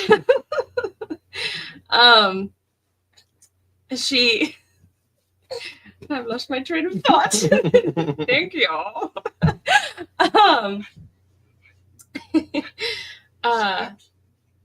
So happy now. Oh my gosh, what was I saying? I was distracted by this guy. Somebody distracted. Damages of the dangers of doing live stream. Doing live. This is the dangers of doing a live stream. The golden child you're talking about. Golden child, high expectations. So I didn't realize that at the time, but my mom was vicariously living through me. And that's not just unique to you. That's similar to other parents that have golden children who live vicariously. Yes, they will put how their expectations of how they think their life should go and what they thought they wanted their life to go, and put that like, here, you're going to have this experience now. So the person, Joe Schmo, that mom had found online, never met these people in person. We just can call him Joe. We don't mean to Joe. denigrate him. I was just saying, he was just random name. Yeah. Just random. Joe Schmo just was like a random name. I wasn't trying to denigrate the person. So anyway, she was talking to this other person, this other guy, and getting to know him. And he was a music artist as well, made a completely different genre of music from Reagan, a more acceptable style of music. So the week after we have our recording, we're both kind of like, yeah, we want to marry one another. Without saying, again, I want to state this was never communicated. You told that to my mom. But I still wasn't ready for a relationship at that time. Exactly. So while on this trip, there were conversations that my mom was having with you that I wasn't aware of until after the fact. And what were those conversations? After the trip? Yeah. While I was at the workshop. At the workshop, she was talking about this other guy that she thought would be really good for you. So I guess Joe. And I had such low self-esteem at the time that I was like, well, maybe he's better for her than me. So she should get to know him. And if he's better for her than me, then I want her to marry Joe. I don't think that was just your self-esteem, because I also think that was just how loving you were willing the good. You were willing my good. Mm-hmm. And you wanted what was best for me. Well, yeah, because maybe at that time, is better. True, because at that time I didn't know you well enough to know. Maybe, obviously now I know I'm the best one. Yes, you are. But at that time I didn't know that, so yeah, that's fair. So then you had told my mom that your parents had someone else in mind for you. That's not. I mean, they just floated the idea of someone, and we were exploring that. That was what you told her. Right. By the end of this trip, I am being told Reagan is no longer an option. I'm being told this through tears streaming down my mother's face. She's like, I don't know how to tell you this. I'm so sorry to have to communicate this to you, but Reagan is no longer an option. His parents have someone else for him, and he's off the table. Right, but my parents, my family wasn't like your family. My parents didn't just pick someone for you. I mean, they said, this young lady, we really like her. She might be a good option, but we had no idea if she even liked me. And so we were exploring that, but it wasn't like anything set in stone. It turns out she didn't even like me. So. But that's not what was communicated to me. My mom used that as a way to get you off the table, make me think you weren't an option. And then by the end of that trip, she was trying to arrange a meeting between me, her, and Joe. And I was like, before then, I was like, I don't want to meet this guy. I already told you I'm interested in Reagan. I don't know this person. I didn't know how much you liked me at that time either. You didn't either, because there was no communication. She didn't tell me that. She didn't tell me that. No. Or maybe she did. Maybe she did. I don't remember, actually. It's possible she told me. I feel like if she had told me that, I would. I felt like you might have fought hard. I don't know. Anyway, so I think he's off the table, and I'm like, okay, I've got to give him up. I give him up, and I'm like, all right. So I guess in dating terms, you could call it a rebound. Because I was like, okay, fine. Who's this? This Joe. We'll give him a shot. And so I did get interested. And we ended up visiting. Our entire family visited his family without ever having met in person. This is how insane my family is. We went and stayed with their family. So she just met this guy online as a potential. She was like looking for potential candidates for you online, basically young men. I'm talking to a lot of young men to try to find spouses. Yes, but she didn't. I wasn't the only one. After I got married, she did this with other siblings too. Mm-hmm. So I ended up, while on this trip, we, I'm being encouraged to actually like the guy, which was completely foreign to me, right, because that was never how it was in the past. Your family was big into guarding your heart. You're not supposed to get your emotions involved. Don't get your emotions involved. But those rules all went out the window, and it was the guy they wanted you to marry. Including swimming together. We were never allowed to go swimming with boys, and then suddenly, oh, no big deal. Although my dad did throw a fit over that one, because he wasn't made aware, but mom made the decision. It was fine. And I remember being uncomfortable, and I was like, you two were alone together. We weren't alone. Oh, I was told you were alone. When were we alone? Swimming alone? No, Emily was there. No, Emily was there. I was not told that. What? I don't remember. I don't know. I don't even remember how I found out about this. It was a long time ago. We're being told. Oh no. No, we were not alone. Emily was there. Oh, okay. I remember.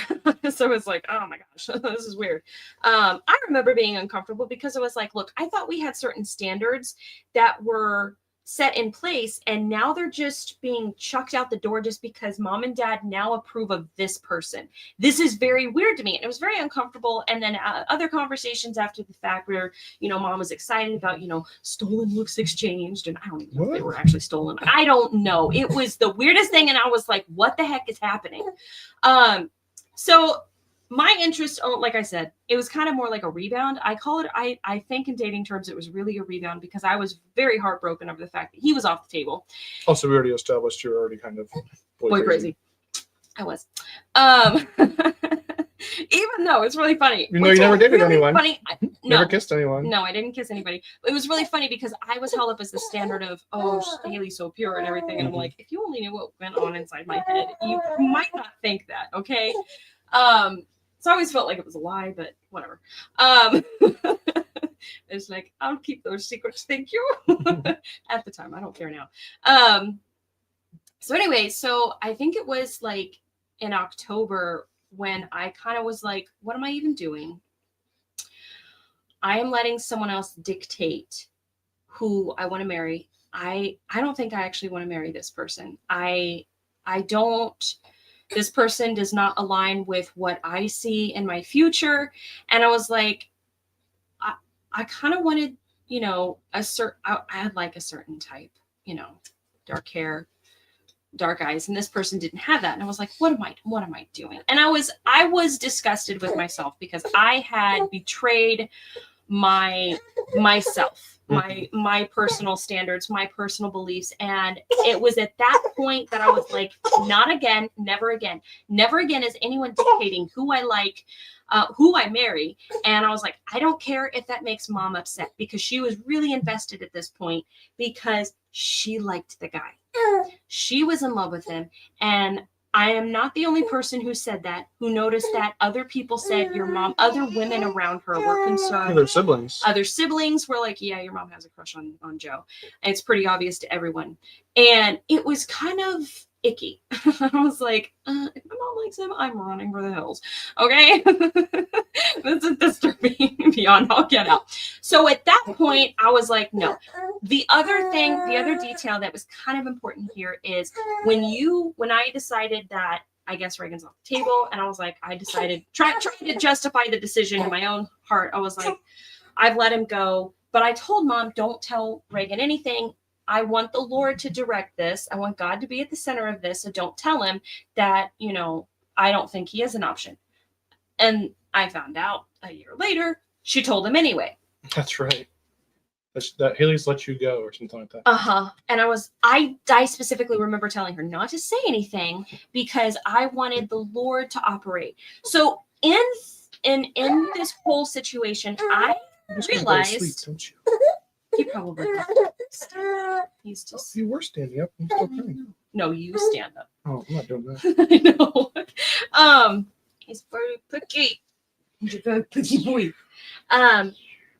It was very apparent that Mom was going to try to manipulate my relationship, who I married. She was going to dictate that. And if I went against that, it was going to be hard. It was going to be difficult, and it was going to be a fight. Just funny because it's supposed to be the dad is supposed to be the head of the household deciding these things. It was really the mom. He may have signed the contract, but so you had no idea any of that had gone on. And by the time New Year's rolled around, I was kind of actually evaluating another person. I was like, I don't know, maybe this person, I don't know. And then the Kingdom Pen retreat happened. And I was not expecting anything. So all the Kingdom Pen staff came to our house. It was fantastic. I forgot about this. Everyone got a little gift bag with like treats, and you got your own Kingdom Pen notebook and pen and business cards. So that was a lot of fun. A lot of good people. That was so much fun. So he picks me and my other sister Mackenzie up because we were both poetry editors at the airport. And again, from the first night, it was that magnetic. It was like magnets. Yeah. And I wasn't intending to. I was really trying not to. I couldn't leave aside. Your mom implied that you were basically already in a courtship with Joe. So I thought you were completely off the table. I'm like, I'll try to stay away from her so I don't make things difficult for her with Joe. And then, like, by what, day 2, you were like, I'm pretty sure Joe's not even. Yeah, because you were following me everywhere. We had dinner at Panera Bread together, and then I had to go get some stuff at the store. And like, hey, I'm going to the store. Does everyone want to come with me? And like, you. Well, that time I had to go get stuff. Oh, okay. That time I did need like toiletries and stuff, so I had to go with you at that point. Okay. The second trip to the store was one after we went to the beach in Chipotle. Oh, okay. Which I think is the next picture we had up.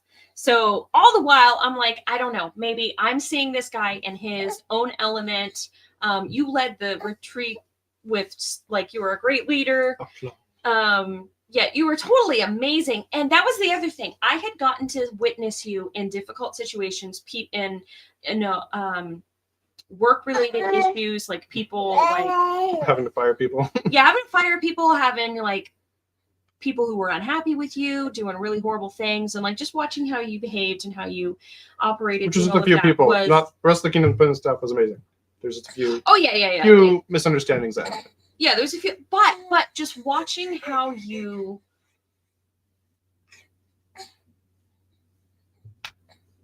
my brain completely died.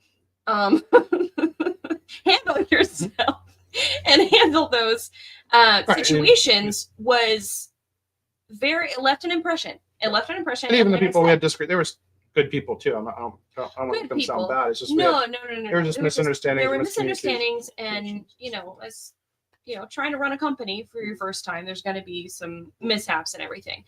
Company, just volunteers. You had an LLC, right?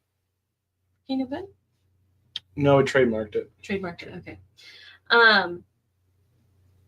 So I'm observing this, him, and we're having conversations, and I can't leave his side, and again, that safety, I'm feeling that safeness, and I'm like, this is so weird. And then we went to the beach. We all went, all of us, the whole staff went to the beach, and it was January. It was really cold, but I was like, I'm going in the ocean because I came all this way. I'm going in the ocean. I don't care how cold it is. So and Southwest Florida, one of his siblings, we went in, we were having fun. It was chilly, but I was like, I love this. I'm a little crazy, whatever. And I think you like I like that. You like that? Mhm. I wanted to marry a woman who was kind of fiery and kind of crazy, a lot more adventurous than myself. I don't think you knew what you were signing up for. Mhm. So I was all wet and it was like 60 degrees outside, so it was really cold. So this is the picture like shortly after I got out of the water. So I'm like still wet and everything, and that sweater you had on. So we were gonna go to Chipotle, and you noticed I was shivering. So you gave me your sweater to put on, and Looked very cute. I was like, it was a lot tinier then. I wasn't anticipating that. You weren't anticipating how cute it was going to look. And I kind of put my belt around it to kind of make it look a little bit more like an outfit and everything. And to me, like, it felt like I was being like claimed, even though no words were exchanged on that. It was just, you were just doing it to be kind. I was conflicted. I almost didn't do it because I'm like, well, this is going to be really obvious. But you know, I was raised to be a gentleman, so I'm like, well, to be a gentleman. If the woman's cold, you give her your jacket or whatever. So, which I really like that. I love chivalry, and yeah, it did a number on me. Left an impression. And so then we go to Chipotle, me too. and then. Oh man, you, me, and Mackenzie sat at a table and you were telling us this story that was totally not food appropriate, but it was this From a history book I read. And what was the? So there's some king, they're being invaded, and he knew that their city was about to be conquered. And back in the medieval ages, you did not, if you conquered, like horrible things would happen to you. So he was going to unalive himself. So he had a big meal first before taking the poison. And so since he had a huge meal, it didn't like unalive him. It just tortured him. And so he was like apparently banging his head against the wall, trying to take his life. But it didn't work, and his eyeballs just popped out. So that's what they thought was really funny. I wasn't trying to be funny. I was just telling you. You were trying. I don't remember how. I don't know how that subject. It's in a Stephen Wise Bauer history book. Out of my chair laughing so hard because, like I said, I have a dark sense of humor, and oh my gosh, that was just the funniest. I couldn't stop laughing. Yeah, I think we're like mimicking it, holding the eyeballs are like dangling out by the stalks or something. So at that point, you needed to go to the store to get things. You had to be there. And yeah. I remember we were getting looks from the rest of the staff like, what the heck is wrong with you? And I'm like, I'm sorry I'm laughing so loud, but this was really funny. So then we go to the grocery store together, and that was wild because we're like both realizing how fun just the mundane is together. And like I just didn't want to leave your side, and I couldn't tell you why. And what was your perspective? Yeah, I was just like, normally I don't like going to the store, but it's like so fun going to the store with you. So it's like, there's that invisible, tangible connection. It wasn't a feeling; it was more. It was like a sensation. It was something that you could hold. You could reach out and hold on to. Yeah, it was tangible. It felt so tangible. It was like you couldn't see it. Yes, it was there. So anyway, that trip at one point, I remember looking at you thinking, I think I'm gonna marry this guy. I think I gotta consider this like seriously. Like I'm changed. Like the other guy I was evaluating, he's no longer an option because this guy fit. Getting your Florida accent on. Everything. I've been through too long. He fit everything that I was looking for. And I mentioned before, I had a list of things that I wanted and did not want. And he checked off everything. And so I went home and my one sibling was like, so is Reagan an option or whatever, are you So everyone knows about blah, blah, blah. Yeah, they did. As an option for you. Yes. That is an important detail. Yes. That is such an important detail. That is going to be a very important detail that we come back to. So I say, yeah, I tell my sibling, yeah, I don't think this other person is, and that created a whole other mess, which made me realize, yeah. But then my mom asks, so should we expect a call from Reagan? Meaning, should we expect him to call and express an interest for you? And all I said was, I wouldn't be surprised. When we hadn't talked, We hadn't talked about our feelings for each other or anything. Nothing. All of this was intuitive. Yeah. It was all intuitive. Yeah. So intuitive. The other thing that we had gotten to know each other was we'd taken personality tests. The entire team took personality tests. Yours was wrong, apparently. Mine was wrong, but it was close enough. Mm-hmm. It was just the extroverted version, right? Of what you actually were. Of what I actually was. I was playing as an extrovert because I thought that's what I was. When I got married, I was like, I am not an extrovert. I'm actually an introvert. But you bought a book on that personality type to get to know me better. After to get better sheet? Yes, after like you realized you wanted to marry me. Yeah. Like that was how much like we were trying to get to know each other without communicating because we weren't allowed to communicate. I know. We weren't allowed to communicate. So the other interesting and very important detail, before I move on, what was your impression after what were you thinking? Oh, definitely want to marry you. But yeah, there were. I wanted to make sure. The only reason I hesitated like a month or so, couple months, was because I wanted to make sure it's what God wanted. Because I was, yes, I wanted to make sure it wasn't just emotions. I was feeling. Yes. And the same for me. I was like, the easiest thing is for me to say yes, he's the one. I want to do it. I want to do it now. But I also knew. I had thought because of the conversations that Mom had with him, there was a bunch of theological issues that we had to sort through. So in my mind, there was this huge mountain of stuff that we were going to have to get through in order to get married. And I knew my mom had someone else in mind for me. But now we worship the flying spaghetti monster together. It's so good. Oh, hail you flying spaghetti monster.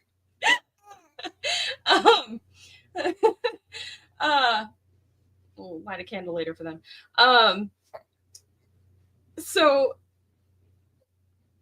one interesting thing, we mentioned courtship was what we were doing. Well, my sibling went through the courtship process.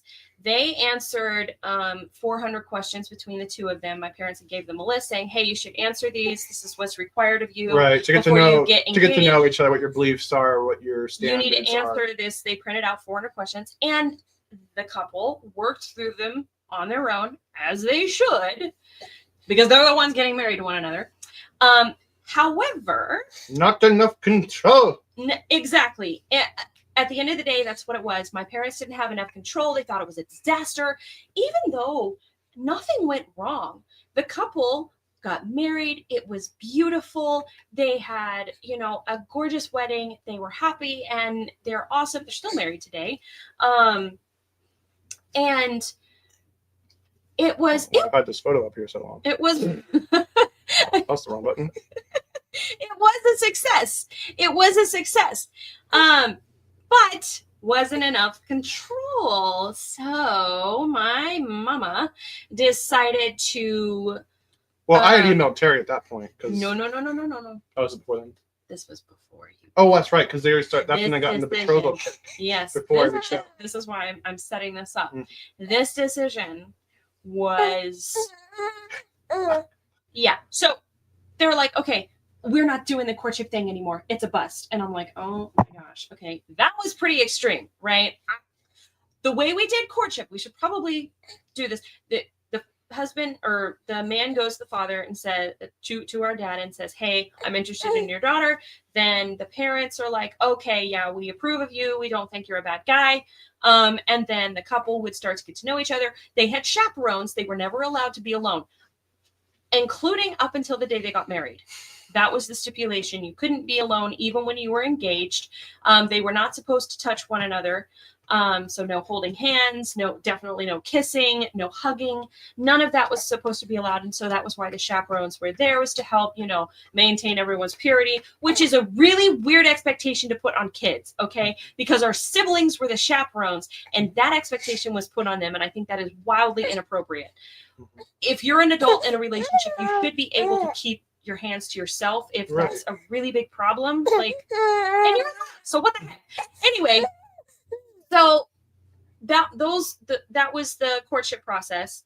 They didn't like that, wasn't enough control. So they found a betrothal video, had us all watch it, and I'm like, right, some YouTuber, and I was like, there is no way we're talking them out of this. And basically how they wanted it was the man would go to the father and mother, and the parents would vet the person. Now, without talking to the daughter. So I was going to be completely left in the dark. I had to put complete faith, complete control in my parents to make this decision. This was my only way out, unless I was going to rebel. And I was like, that's a lot of fighting, and I'm not sure that I want to do that. I wanted to do something honorable. I wanted to be God honoring, and I was like, look, I wanted to maintain the relationship. I wanted to maintain the relationship with my parents.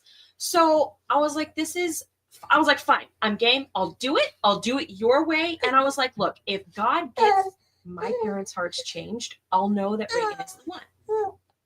Meanwhile, I'd already done praying on my own. I was already dead certain. I had known, I imagined my life without Reagan, and that made my heart break, because I knew what he wanted to do. I knew he wanted to write. I knew he wanted to do music. I knew he wanted to be an entrepreneur, and I wanted all of those things myself. So those things, our visions aligned, our goals aligned. We knew we had a great working relationship. So everything was perfect. And I'm going to stop talking now and let you talk about your side of it. So I was just seeking God for whether or not I should marry you or what. So that's kind of about what it was. And then once I knew that, I reached out to your dad. Well, you went on a prayer retreat. Yeah, I just wanted to be I wanted to be really certain. So, but because you had been evaluating other people too, right? And you were trying to decide who was the best one. And right, sounds really weird when you put it that way, but well, I just mean that's what you do in dating. You just do it in person. You go on a date. Right, I didn't go on a date with anyone. We didn't go on dates with anyone. This is the only way that we could do this. So yeah, I went on I kind of knew right before the prayer retreat. Once I decided I was going to go on the prayer retreat, that's when I really heard clearly that I was supposed to marry you. But yeah, it was like this. You described it as a peace, just like this knowing. It was just a knowing. Yeah, I decided to stop thinking about it because I was debating everything and stuff. Which probably sounds really unromantic, but I wanted to make sure I wasn't making it based on emotions. And so yeah, because we wanted this to be a good decision. And because we weren't doing the dating route, we still didn't know each other that well, because we've not really had a lot of personal conversations. That too. And we've only met in person a handful of times. We're taking a really big leap of faith here. It was a pretty big. So that's why I really wanted to hear from God. Yes. Okay, so now I know, no doubts, this is the right decision. And we're not saying that this is something that everybody should do or everybody can. Yeah, everyone's situation is going to be different. Because everybody's situation is completely different. And you would stop talking to me for 2 weeks while you're trying to decide. So I wouldn't be influenced. I was like, oh my gosh, he's mad at me. And I was like, I'm mad at him now. And so I was really mad at you. And then we had a group chat with your family. Yes, we had a group chat. So that's the only way we were communicating. Yes. So it was me, your mom, and all your siblings, and you.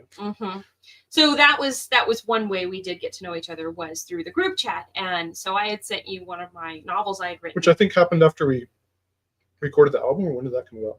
I think it was after that. Because I got close with your siblings from that. It was after the recording, because we all got really close, and so we had that group chat for a while. And yeah, so then I sent you one of my novels to critique. I said that before you ghosted me for 2 weeks, according to my perspective. Oh, no, forever. And then you finally sent me your notes, and I laughed so hard. Like, I was like, fine, I'm done being mad. He made me laugh that hard. It was because it was his notes were really funny. And I was like, okay, I love you. Even though I didn't say that. I didn't say that to him. So then it was about, what was it, April? We might have to do a part 2. This is so long. This is so long. I I know. didn't know we're gonna cover all this. I thought it was kind of expected in the outline. I thought we'd go. We've only gotten to slide 14. I didn't know we were gonna cover all this other stuff. Maybe part 2 will just be the engagement. That might have to be. That might be our engagement. Yeah. Because Yeah. So we'll just stop it when we get engaged because this is so long. Because the engagement was hell on earth. This is gonna be like 3-4 hours. That's a good sign. Yeah, it is already 11 o'clock. So yeah, we should stop when we get engaged. So Okay. Proposal. We'll end at the proposal. There's a climactic ending to this. Yes. Okay. So. Well, no, we can't do that because I guess we can. We just look after that. That's most of the slides. End of the 10 days stay. We'll do end of the 10 days stay. That's a good Okay. bridge, Okay. pause. Okay. Okay. So April was when you. Yes, I emailed your dad. I think it was April 18th, and just said something along the lines of, "I want to marry your daughter." And like I said, something. I think I probably said like I wanted to make it like we were on the same side, because the way it's always portrayed is it's like the father on one side, the suitor on the other side, and the daughter's in the middle and like fighting over her. And so I didn't want to do that. I want to be like, oh, we're on the same side. We both want the same thing. We both want what's best for Haley. And so I'm like, hey, I'm interested in your daughter. We both want what's best for her. What's, how do you want to go about this? Or something like that. I don't remember exactly. I was trying to find the email, but I couldn't find it. Oh, you couldn't find the email? No, I think it's in my old email I don't have access to. Oh, the one you don't have access to. Okay. So, and I was expecting him to turn me down, but I'd already heard so clearly from God I was going to marry you. So I'm like, he can't stop me from marrying you. I'm going to marry you one way or another. So I was expecting him to turn me down. I'm like, okay, well, we'll find a different way. But then he's like, oh no, let's do this. Basically, he's very helpful. And then and then he told me that they wanted to do betrothal. I'm like, whatever. I'll just do whatever. I was so agreeable. You were so agreeable. I'm not so agreeable. Yes, as you'll see in the screenshots we show, you're agreeing and accommodating starts to fade. Once I started to realize who I was dealing with, at this point I thought these were good people. So I was dealing with. So yeah, we detailed everything previously, but we didn't know a lot of all the abuse. I didn't know about all the abuse. No, you didn't know.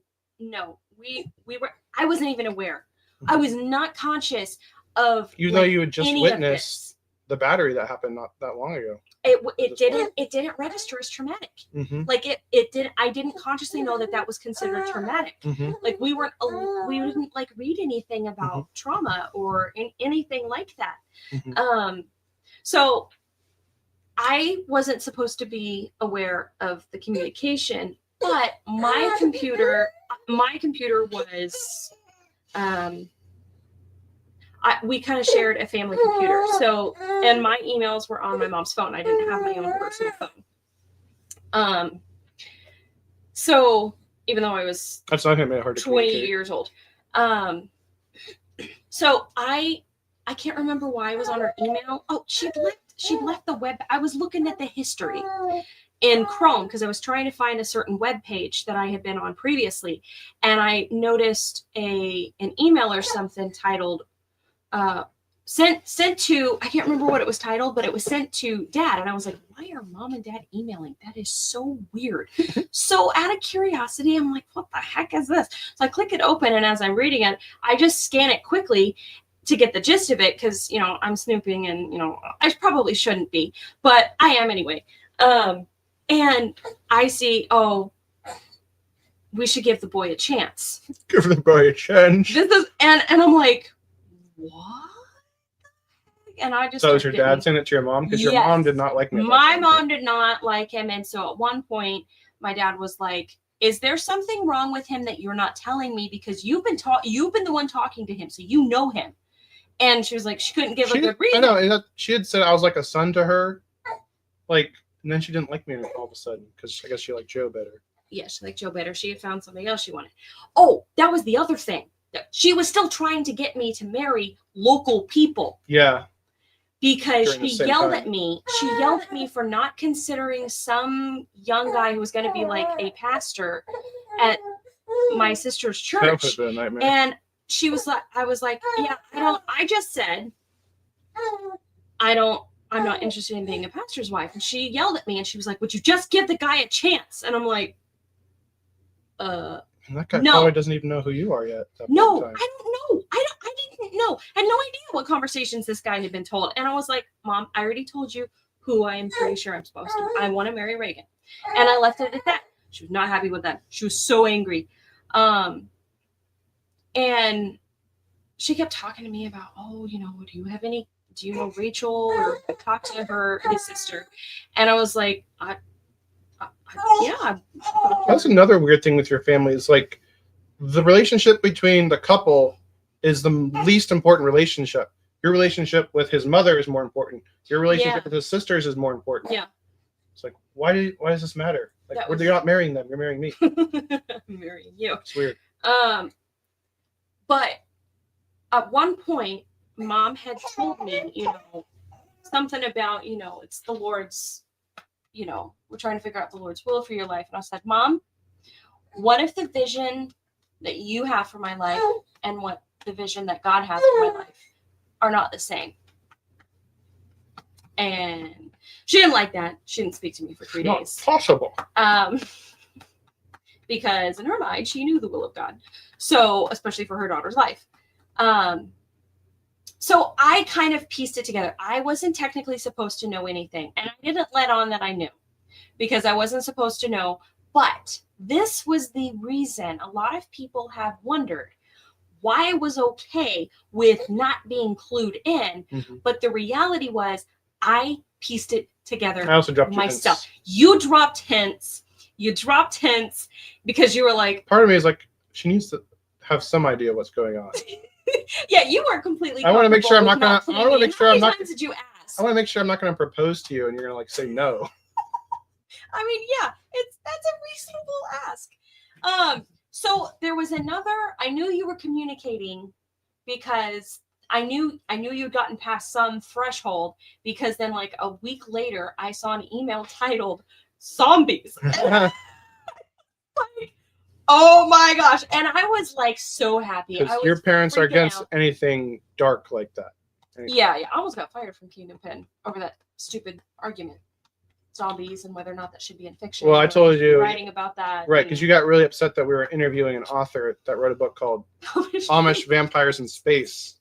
Like, what's this darkness? And then I'm like, well, if it upsets you that much, then maybe, and this doesn't align with your values, maybe you should leave Kingdom Pen. I'm like, yeah, we have. I'm so glad I didn't leave.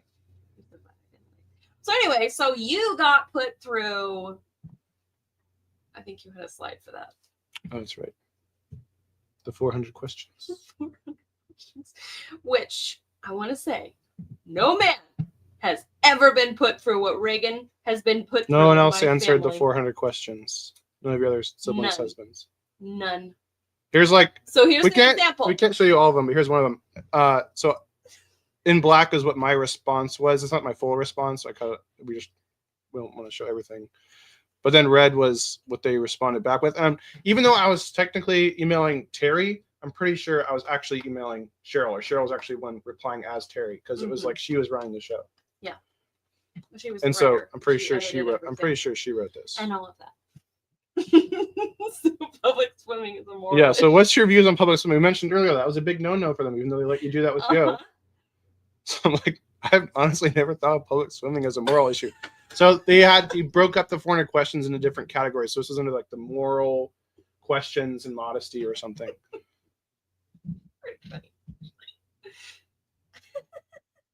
So something about being exposed to half-dressed people would be, how do you feel about being in the midst of that? Well, we live in Florida, so. Yeah, you don't really get an option. Well, so yeah, do you watch television? Not just R-rated movies, but PG-rated movies.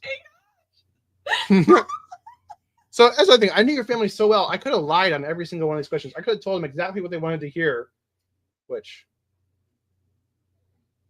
well, I won't go on. I won't say that. But I actually tried to tell the truth because, again, I was so confident. I'd heard from God that I was going to marry you, so they can't stop me. What were you about to say?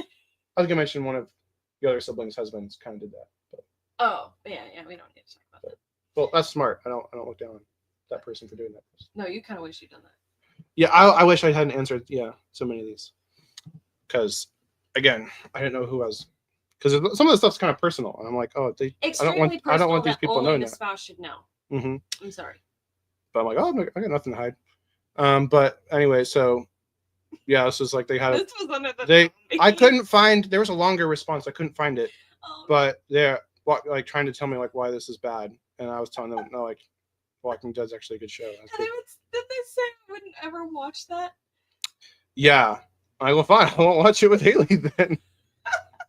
Like, it is now one of my favorite TV shows. Yeah, that was one of the first. That was like the first show I showed you. Mm-hmm. When we were engaged, actually. So yeah. Oh, and then this was respond. There's a set of like anger. Like, how do you do with anger? And so this was interesting. So again, you see it's Cheryl responding. So we probably should have started with this set of questions, since the one thing all of our daughters have expressed is that they do not want to marry men with an anger problem. We weren't really concerned with this with you, though, as we've seen you provoked Facebook conversations in your blog without becoming angry. So again, they knew me so well. They didn't need to do these 4 questions. They knew me better than any of your other siblings' they were husbands. putting that against blog responses. Well, you can keep true. You can keep emotions Mm-hmm. out of your responses, so that was kind of a risk. And then under homeschooling, but remember, this was them. You didn't know this, yeah. I didn't know this. They asked like what your thoughts were on homeschooling, and I was like in favor of it. And then they were replying because they were replying for you, what they thought you would respond with. I was never asked any of these questions. This is such a weird way of phrasing it. As Haley's only known homeschooling, she would never consider anything else. Joke's on you. So that just again, that shows like the way they think is like, if you're not like, monkey see no evil, monkey hear no evil, monkey do no evil, which is not a Christian concept, because the Christian concept is you're all born in original sin. But anyway, that was funny. I was horrified because I was like, oh my gosh, they were speaking for me, which I guess technically I knew that was kind of assumed what they were going to do in the whole betrothal thing, but just, I don't know, just the stark thing is seeing them. This was an interesting one. It was like, do you see your parents as your authority? And I'm like, even though you're an adult myself. So I said like, no. So then they asked, what do you think about your in-laws? Do you see them as a type of authority, counselors, accountability, or should they stay out of your business? Are you going to tell us to stay out of your business, Reagan? So this was interesting. They should have had a problem with what I said here. They didn't actually respond to most of my answers. It was just like I responded and it was on to the next set. Like I don't even know. Well, you diminished any possible thing by here. The good news is I don't foresee this being an issue with your family. Yeah, I didn't think I would have any issues with them, but I told them, yeah, that said, it's very important for me and my wife that we are separate from our old families, and I know that this is important to you as well. I think that because they were worried about that with my family. We wouldn't be able to. I know they weren't worried about that with my family, but they were worried about that with yours, which is so weird. First, that's from the Bible, and learn to depend and rely on each other. If we were having any difficulties, I wouldn't want my wife going and telling her mother about them unless she asked me first. Even if we aren't having difficulties, I still wouldn't like my wife sharing a lot of intimate details with her mother or sisters, even if they are best friends, because now I am her best friend. I don't think it's respecting of our relationship to share such details. Once we are married, our priority should be each other. So anyway, so I said I'm not against outside counsel or accountability, but I'm kind of like making it clear, like we're our own separate family. Yeah, this is an important detail for later. Yeah. Because you had set up this expectation on your end. But then later they're like, well, we thought you would be joining our family. I'm like, no, I made it clear, like we're separating. We're creating a new family. So I said that way up front. Oh yeah. So then we got to the betrothal roadmap. So after I answered all the 400 questions, it's like, well, what should happen next? And I wasn't really getting anything from the long. So I'm like, well, I'll just come up with my own idea of what I think should happen. So I said, step 1, both sets of parents and the young man, me in this case, seek God's will. Didn't you turn this into a flowchart? Yes. Because I want to make sure to avoid all misunderstandings and miscommunication, because I've seen that go wrong so many times. So I'm like, I'm going to make sure there's no doubt everyone's on the same page. You tried so hard. I tried so hard. So if it becomes clear we cannot get all 5 green lights, meaning both sets of parents and myself all see it's God's will and it's determined not to be God's will, that I marry Haley, then the process ends. And Haley never has to know and therefore be hurt. And I don't know. she won't know any potential awkwardness is avoided when keeping friends, and she can keep working Kingdom Pen without like our relationship being changed. I felt like a detective, but it felt fun for me because I got to piece stuff together. Right. So that's why I was. And I never really considered what happened. happened if someone said no, because I was pretty convinced everyone would be on I the same knew it page. was going to be a yes. If my parents could greenlight it, I was like. Yeah. So then step 2 is you're brought in on the process. So then you can seek if it's God's will. And then I wasn't sure exactly what they wanted to do there, because they believed in betrothal, which means you kind of just skip this step and go They straight were to proposal. talking about a betrothal ceremony where basically we would get married, but still be living in our own parents' houses. Yeah, I said, this sounds pretty crazy, just proposing out of the blue. But personally, I did think that would be a pretty cool surprise and a great story to tell, a lot of fun. Again, provided you already know she would say yes. However, would this be the best thing for Haley? Or would it be better if you told her of my interests first and then gave her time to think and pray? Or does she need to know me better too? Or should she and I have time to discuss her expectations for marriage with each other first? Or would she really agree to marriage without knowing my expectations? I think my parents, or at least my mom, would like to know more about her too. Because, yeah, my parents didn't know you at all. So it's like they get to know me really well, but my parents didn't get to really know you. So I got a list of, Mom tried to frame it as, I need all of you girls in the name of a blog post need to answer these questions. And she's like, be specific and be honest and put your answers in red. And I knew exactly where my answers were going. I knew they were going to you. And I knew they were going to your parents. Somehow I knew. No one said, mm-hmm. but I knew. Mm-hmm. And so I answered them very honestly. I was trying not to, be. And they seemed like really crazy answers. Mm-hmm. Like, my mom's like, these are too good. She must be making this up. No, you're just that good. So then step 3 was then we start preparing for marriage. The typo, it should be we grow closer emotionally. We would seek to grow intentionally. Grow closer emotionally. I have lots of typos in my writing. While still maintaining physical boundaries. So this is not something you hear in courtship, because courtship is about avoiding all emotional connection, I think. And step 4 is we get married. So that's the flow chart. Yeah, that's the flow chart. All that. Not very pretty, but. And then their response was like, your flow chart is fine. Something. But then they wanted me to come and stay for 10 days so they could observe us together. So at this point, answer the 400 questions.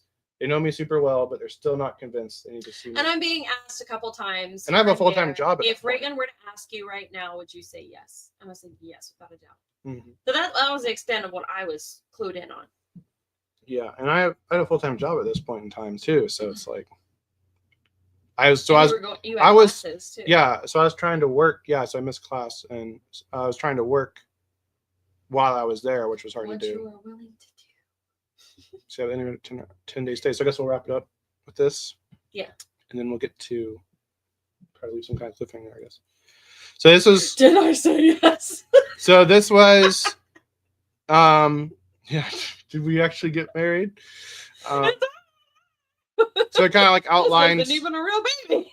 So they had a really detailed plan for what was happening each day while I was there for 10 days. And the guys I was going for your sister's graduation party. Yeah. Since I was a family friend, it's not that big of a leap, because you're not supposed to know anything's going on. But I do. But then as soon as I get there, they cancel it. So it's like, oh, so I'm here for weather. Yeah. And you were willing to go on a crazy diet. I mentioned in one of the health episodes that I had to go on a very strict diet. Yeah. And you were willing to do that diet, mm-hmm. which you. Because I didn't know if I married you, if you need to be on that diet. Like, well, if we're gonna get married, mm-hmm. I don't want to have a separate diet from you. I want to be able to support you. And you also wanted to experience what I experienced, is what mm-hmm. you said. So I remember I was so stinking happy. So again, at this point in time, we've had no communication with each other about how we were interested in getting married, and we couldn't talk about that while I was there, because her parents still might say no. Yeah, they hadn't even said yes after Mhm. all of that. Mm-hmm. After all of that. So I have some of my journal entries. So yesterday we went to church. I went to your church with you. I do that was pretty good. Reminded me of this other church I went to. We talked about Elijah and the sacrifice of Mount Carmel. The only part that was saying rock music at church will lead to people cutting themselves like the prophets of Baal. There isn't a correlation there. I'm guessing there'd be more now. If I had rose-colored glasses at the time. You didn't see this? You didn't know I was going to say that? There isn't a correlation there. That was so funny.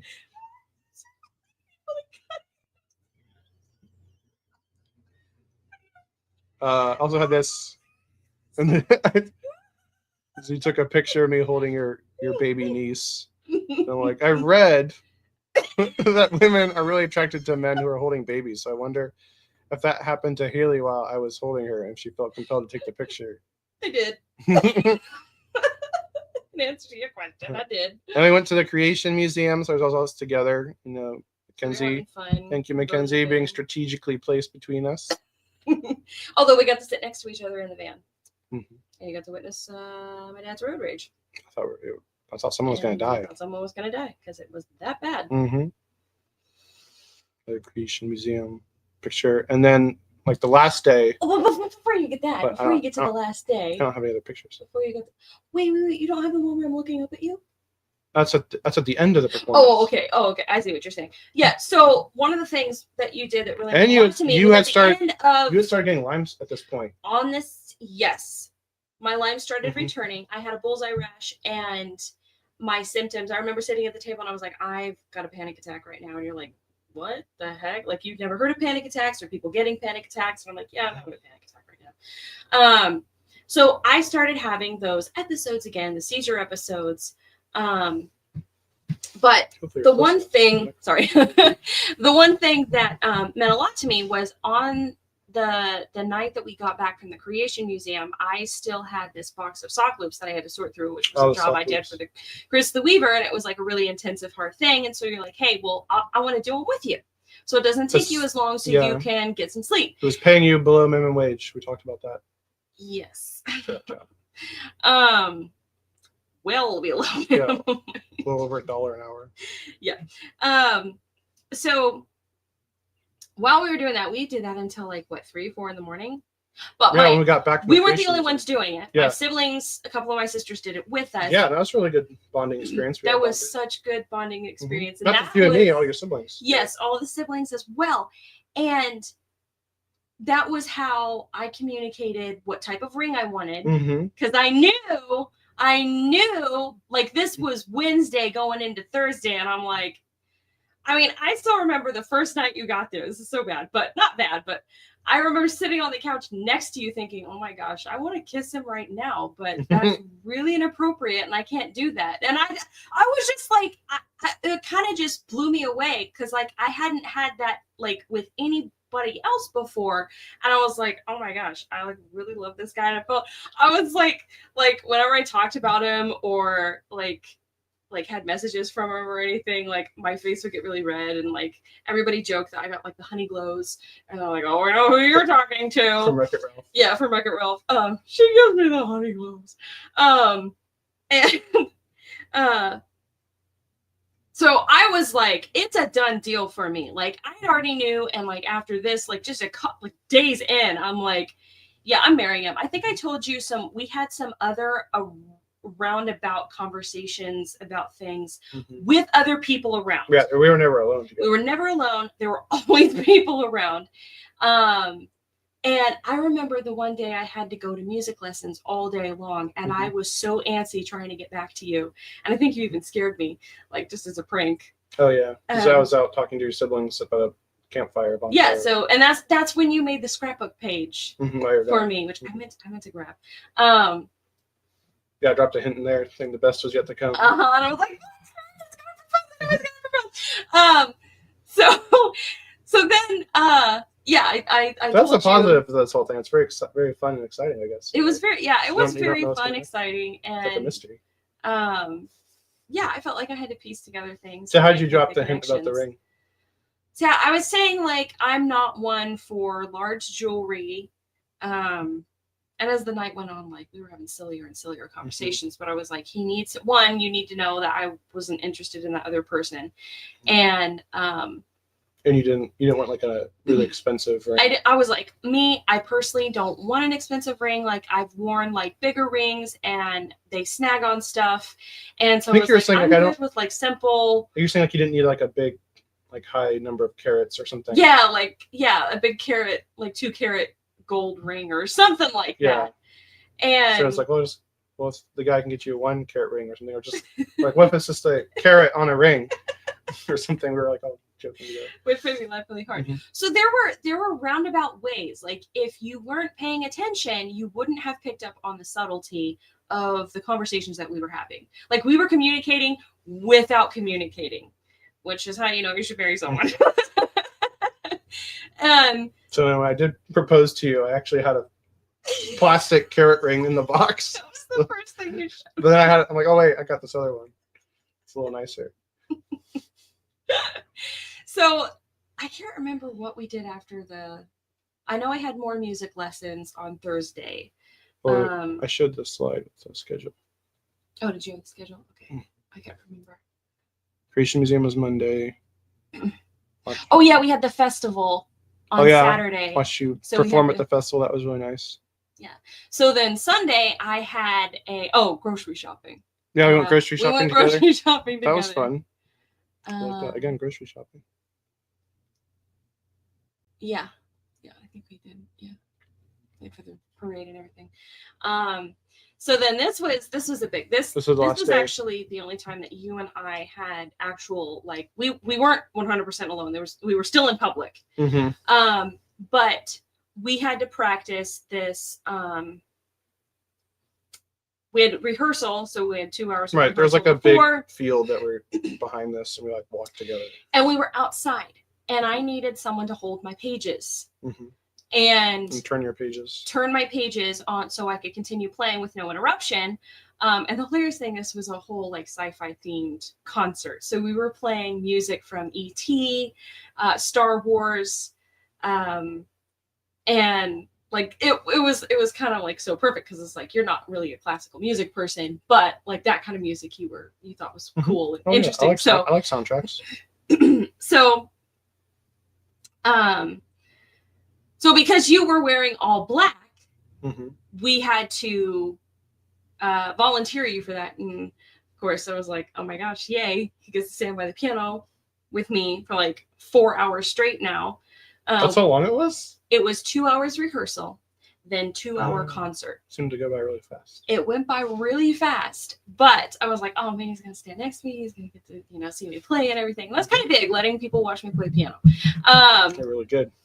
So at one point we were off in the field, like waiting for everybody else to finish practicing. Cause at that point I didn't have anything else to do. We were waiting for the concert to be set up and everything. And we were like watching, we were like, what are these balloons? People releasing balloons. It's like for people that had died or something. Thought it was a happy occasion. Like, whoops. So then I was feeling like really like I was feeling like, oh no, I might pass out. And I was like, oh snap. I was thinking it was on my 8. I didn't realize it was just seizures coming back. And I was like, will you pray with me? And you were hesitant about doing that. It's because you're like, I know it's a really intimate thing. That bonds people. And we're still haven't given the green light yet. So. Technically, yeah. And so we pray together. You're always pushing my boundaries. You need to get consent first. I'm a pusher. This is like the other way around. It's normally the guy pushing the girl's boundaries, but you're always pushing my boundaries. I just needed some help. So yeah. So then we had this great concert together, and at the end we have this was one photo of us. That's what I took from the audience, and then it's my view sitting next to you. And then at the end, I was just looking up to see if he was smiling, but that's when the picture was taken. And I was so embarrassed. It's like, I've been caught. It's pretty obvious now. And I was like, because I've been trying so hard to hide it. I couldn't hide this. I literally couldn't hide this because it was like, I just lost all like ability to control myself, like my emotions. I control myself physically. That sounded bad. So then when you left, we like shook hands. Yes, morning, because we're both up at like 5 a.m. Because I was going to the 1 Year Adventure Novel workshop. I was leaving and I was so depressed. I didn't want to go. I was like, I don't want to be here. I don't want to be in this car. I don't want to be around anyone. I want to go home. I want to cry. I want to be with Reagan. That's the only thing I want to do ever again. I don't want to be anywhere with anybody else. And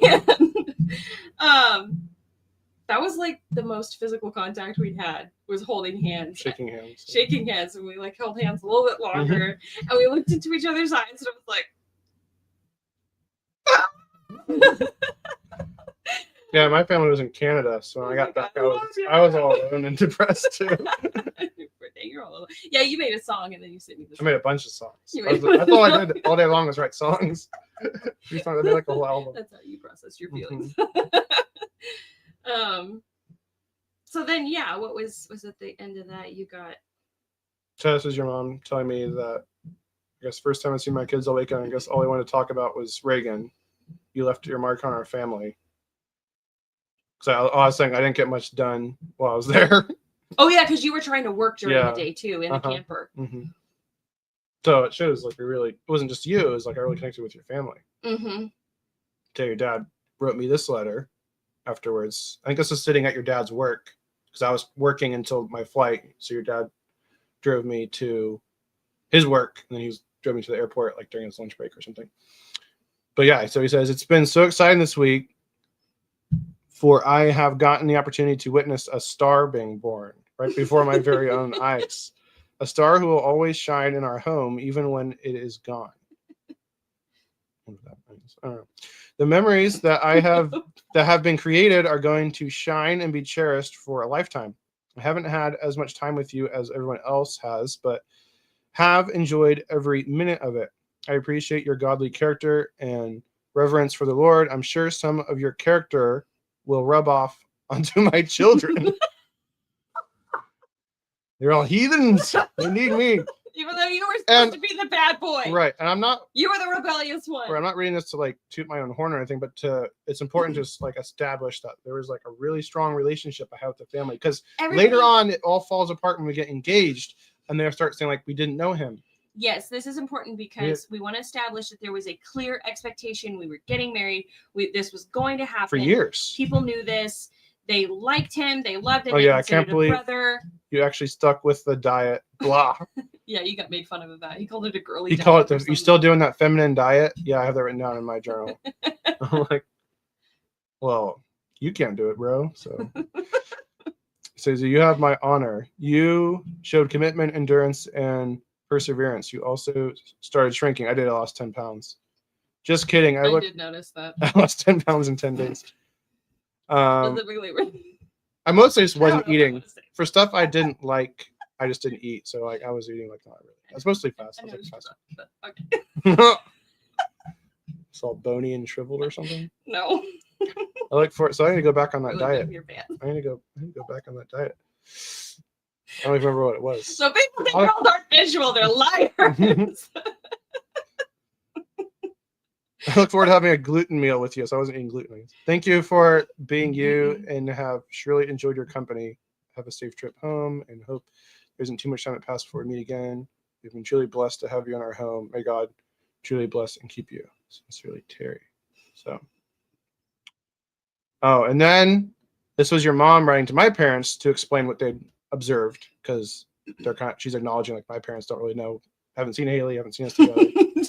Except at the Kingdom Retreat. Yeah, so she said their relationship is built on a foundation of mutual trust. They both enjoy deep theological discussions. Neither is afraid to disagree with the other about their beliefs or preferences, and they do so respectfully. They share a mutual passion for writing, both fiction and nonfiction. His weakness is in editing. It's true, which is a strong point for her. They seem to understand each other very well. They both enjoy creating music. She is proficient in musicality and music theory and could help him in these areas. She is amazed at his songwriting and music composition abilities. Reagan is a goal setter with an agenda that might strike intimidation in the hearts of most girls. However, Haley thrives with facing the challenges. They both seem to understand the importance of encouragement, blah, blah, blah. We don't have to read all this, but like they thought we were great together, which is also important because later your mom's was having second thoughts and thinking about calling off the wedding. Yeah. So this is why we're sharing this, is just to establish how great things are. This is a great place to stop the dead period. Yeah. So yeah, so I guess we'll stop there. So yeah, then there was waiting to somehow it came up with some reason for your family to come visit my family in Florida. Mm-hmm. And that was supposed to be September 3rd. So This was June 13th. So today's the anniversary of when the last day of the 10 days when I left. Oh my gosh, that's so crazy. The 9-year anniversary. We didn't even plan that one. So then we had this whole long period to wait, and like all we could do was communicate in the group chat, and there's like not much we could say to other people. We burned through all the questions, really. Yeah. It's like when you have a relationship that you have maxed out, right? We can't elevate it to the next level. We can't go too personal. Yeah, we couldn't. Although we did a couple of times. We created a group chat, or not a private chat between the two of us. But your mom knew about that. She technically knew, but we deleted it after the fact so that, personal information, because you were sharing, just like an insecurity personal, that you had. Yeah, stuff like that. And so yeah, I guess that's what. So then, I guess we'll do part 2 sometime soon, since we're kind of already ready for that, and cover, the proposal, the engagement, and then we'll finish up the series. I said engagement was hell on earth. Yeah, that was. We have a lot of stuff for that. Yeah. That's why we need to split this up because it's going to be too long. Mm-hmm. But it's important.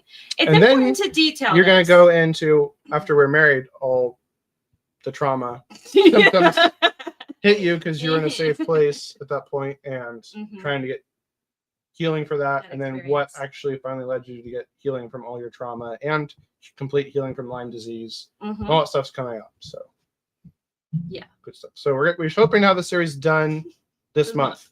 We'll see. Yeah, a few more episodes. But yeah, this is all important. Like, it may seem like, oh, maybe you're just bitter, and why are you adding to the series, including this? But it's because our relationship was the turning point for my life, my perspective on things.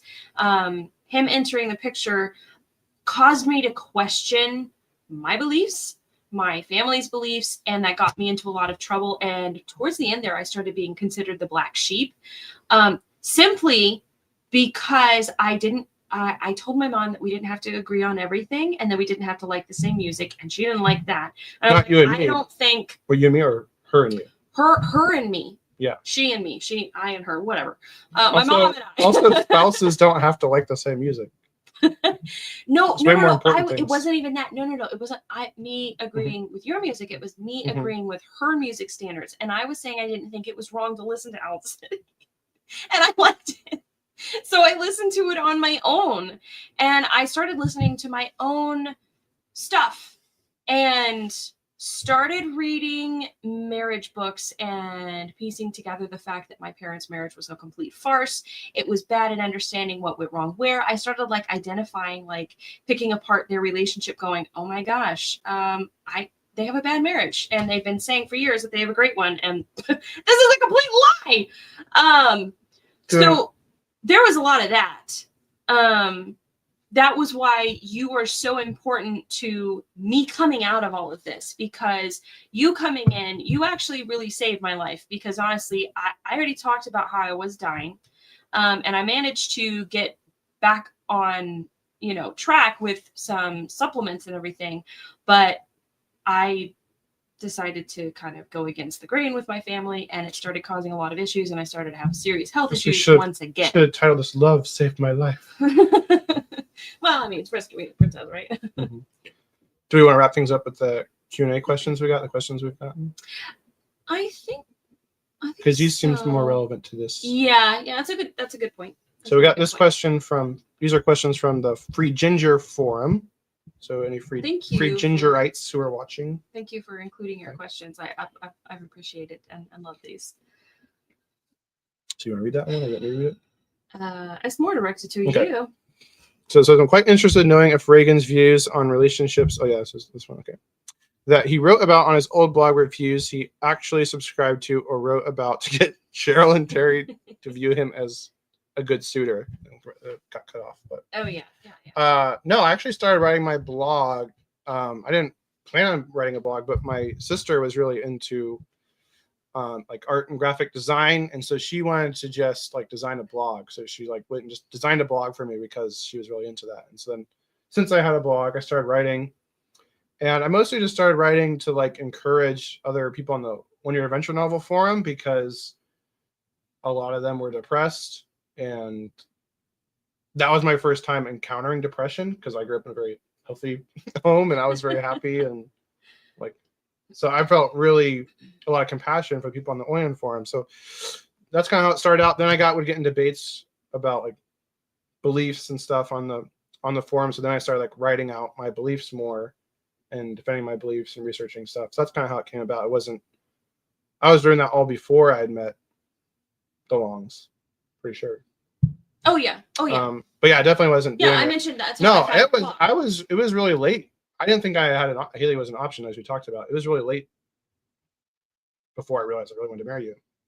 But it was through reading your blog that I realized you're the type of person that I want to marry because I saw that you didn't go with the flow. You I don't know if I would agree with everything today or not. My views have probably changed a bit.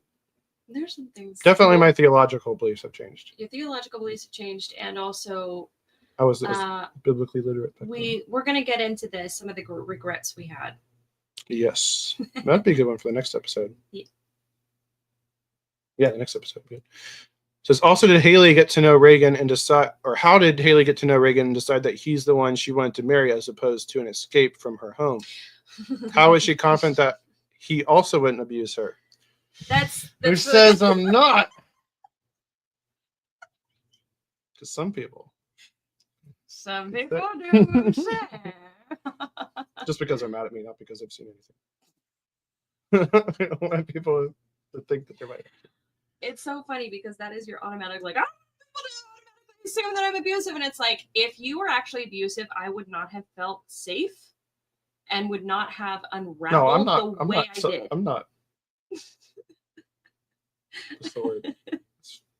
Can't think anymore. Not worried. Concerned? Not self-conscious. What's the word? Anyway, I'm not worried about people thinking I'm abusive. So I know I'm not abusive. You know you're not. And I cannot tell you how many people have commented through. Like, or that I'm controlling, because I'm like the least controlling. Yeah, you've got that one a lot. Have commented and said that it is very clear that we have a very good relationship, that you love me, that I love you, and that you always support, you're very supportive and all of that. Like, that comes clear, like, very well. But yeah, I knew marriage was my only way out. A career was not something in the cards for me. You had a lot of options. You had lots of guys that were interested in you, and you considered many of them. So it's not like I was the first guy that came along. No, he was. In fact, you were really close to getting basically betrothed to a guy before I even met you. You were when I was 18. You were 18. I was 18. Yeah, after 3 days, we're like, no. So he wasn't gonna let you write fiction.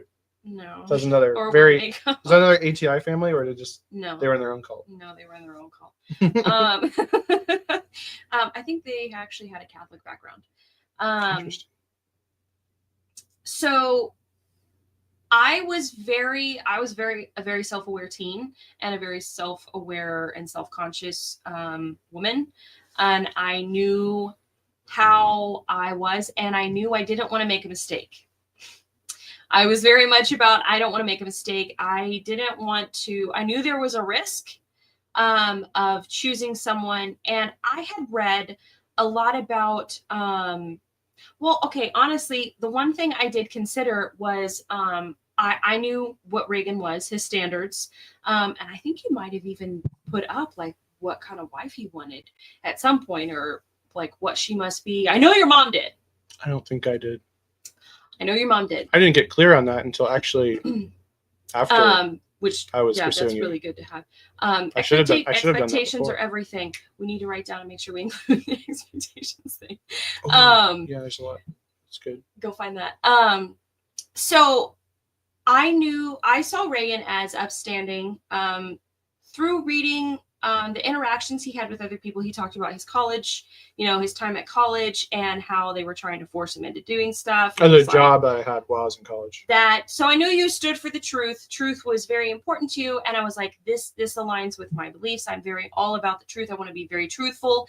And I was like, okay, if Reagan is such a great guy, what kind of woman is he going to want?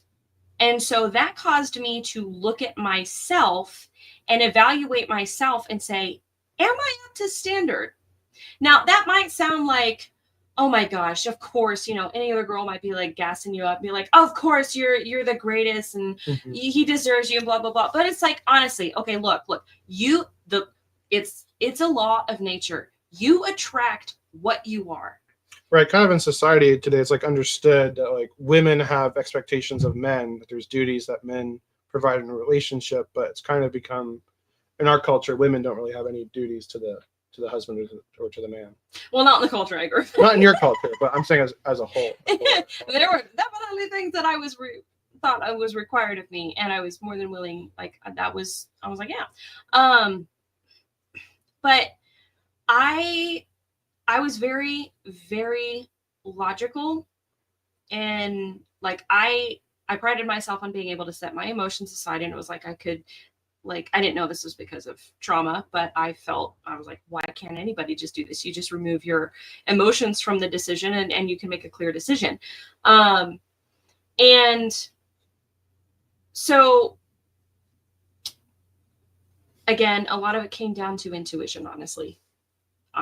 There was a lot of intuition that went into it and a lot of praying. A lot of praying. We're hearing from God. Tons of praying. And there were things that people said to me that I was like, look, is like when God is speaking to you and he's speaking through someone that you would never consider like they would be speaking for God. And it was just so like, whoa.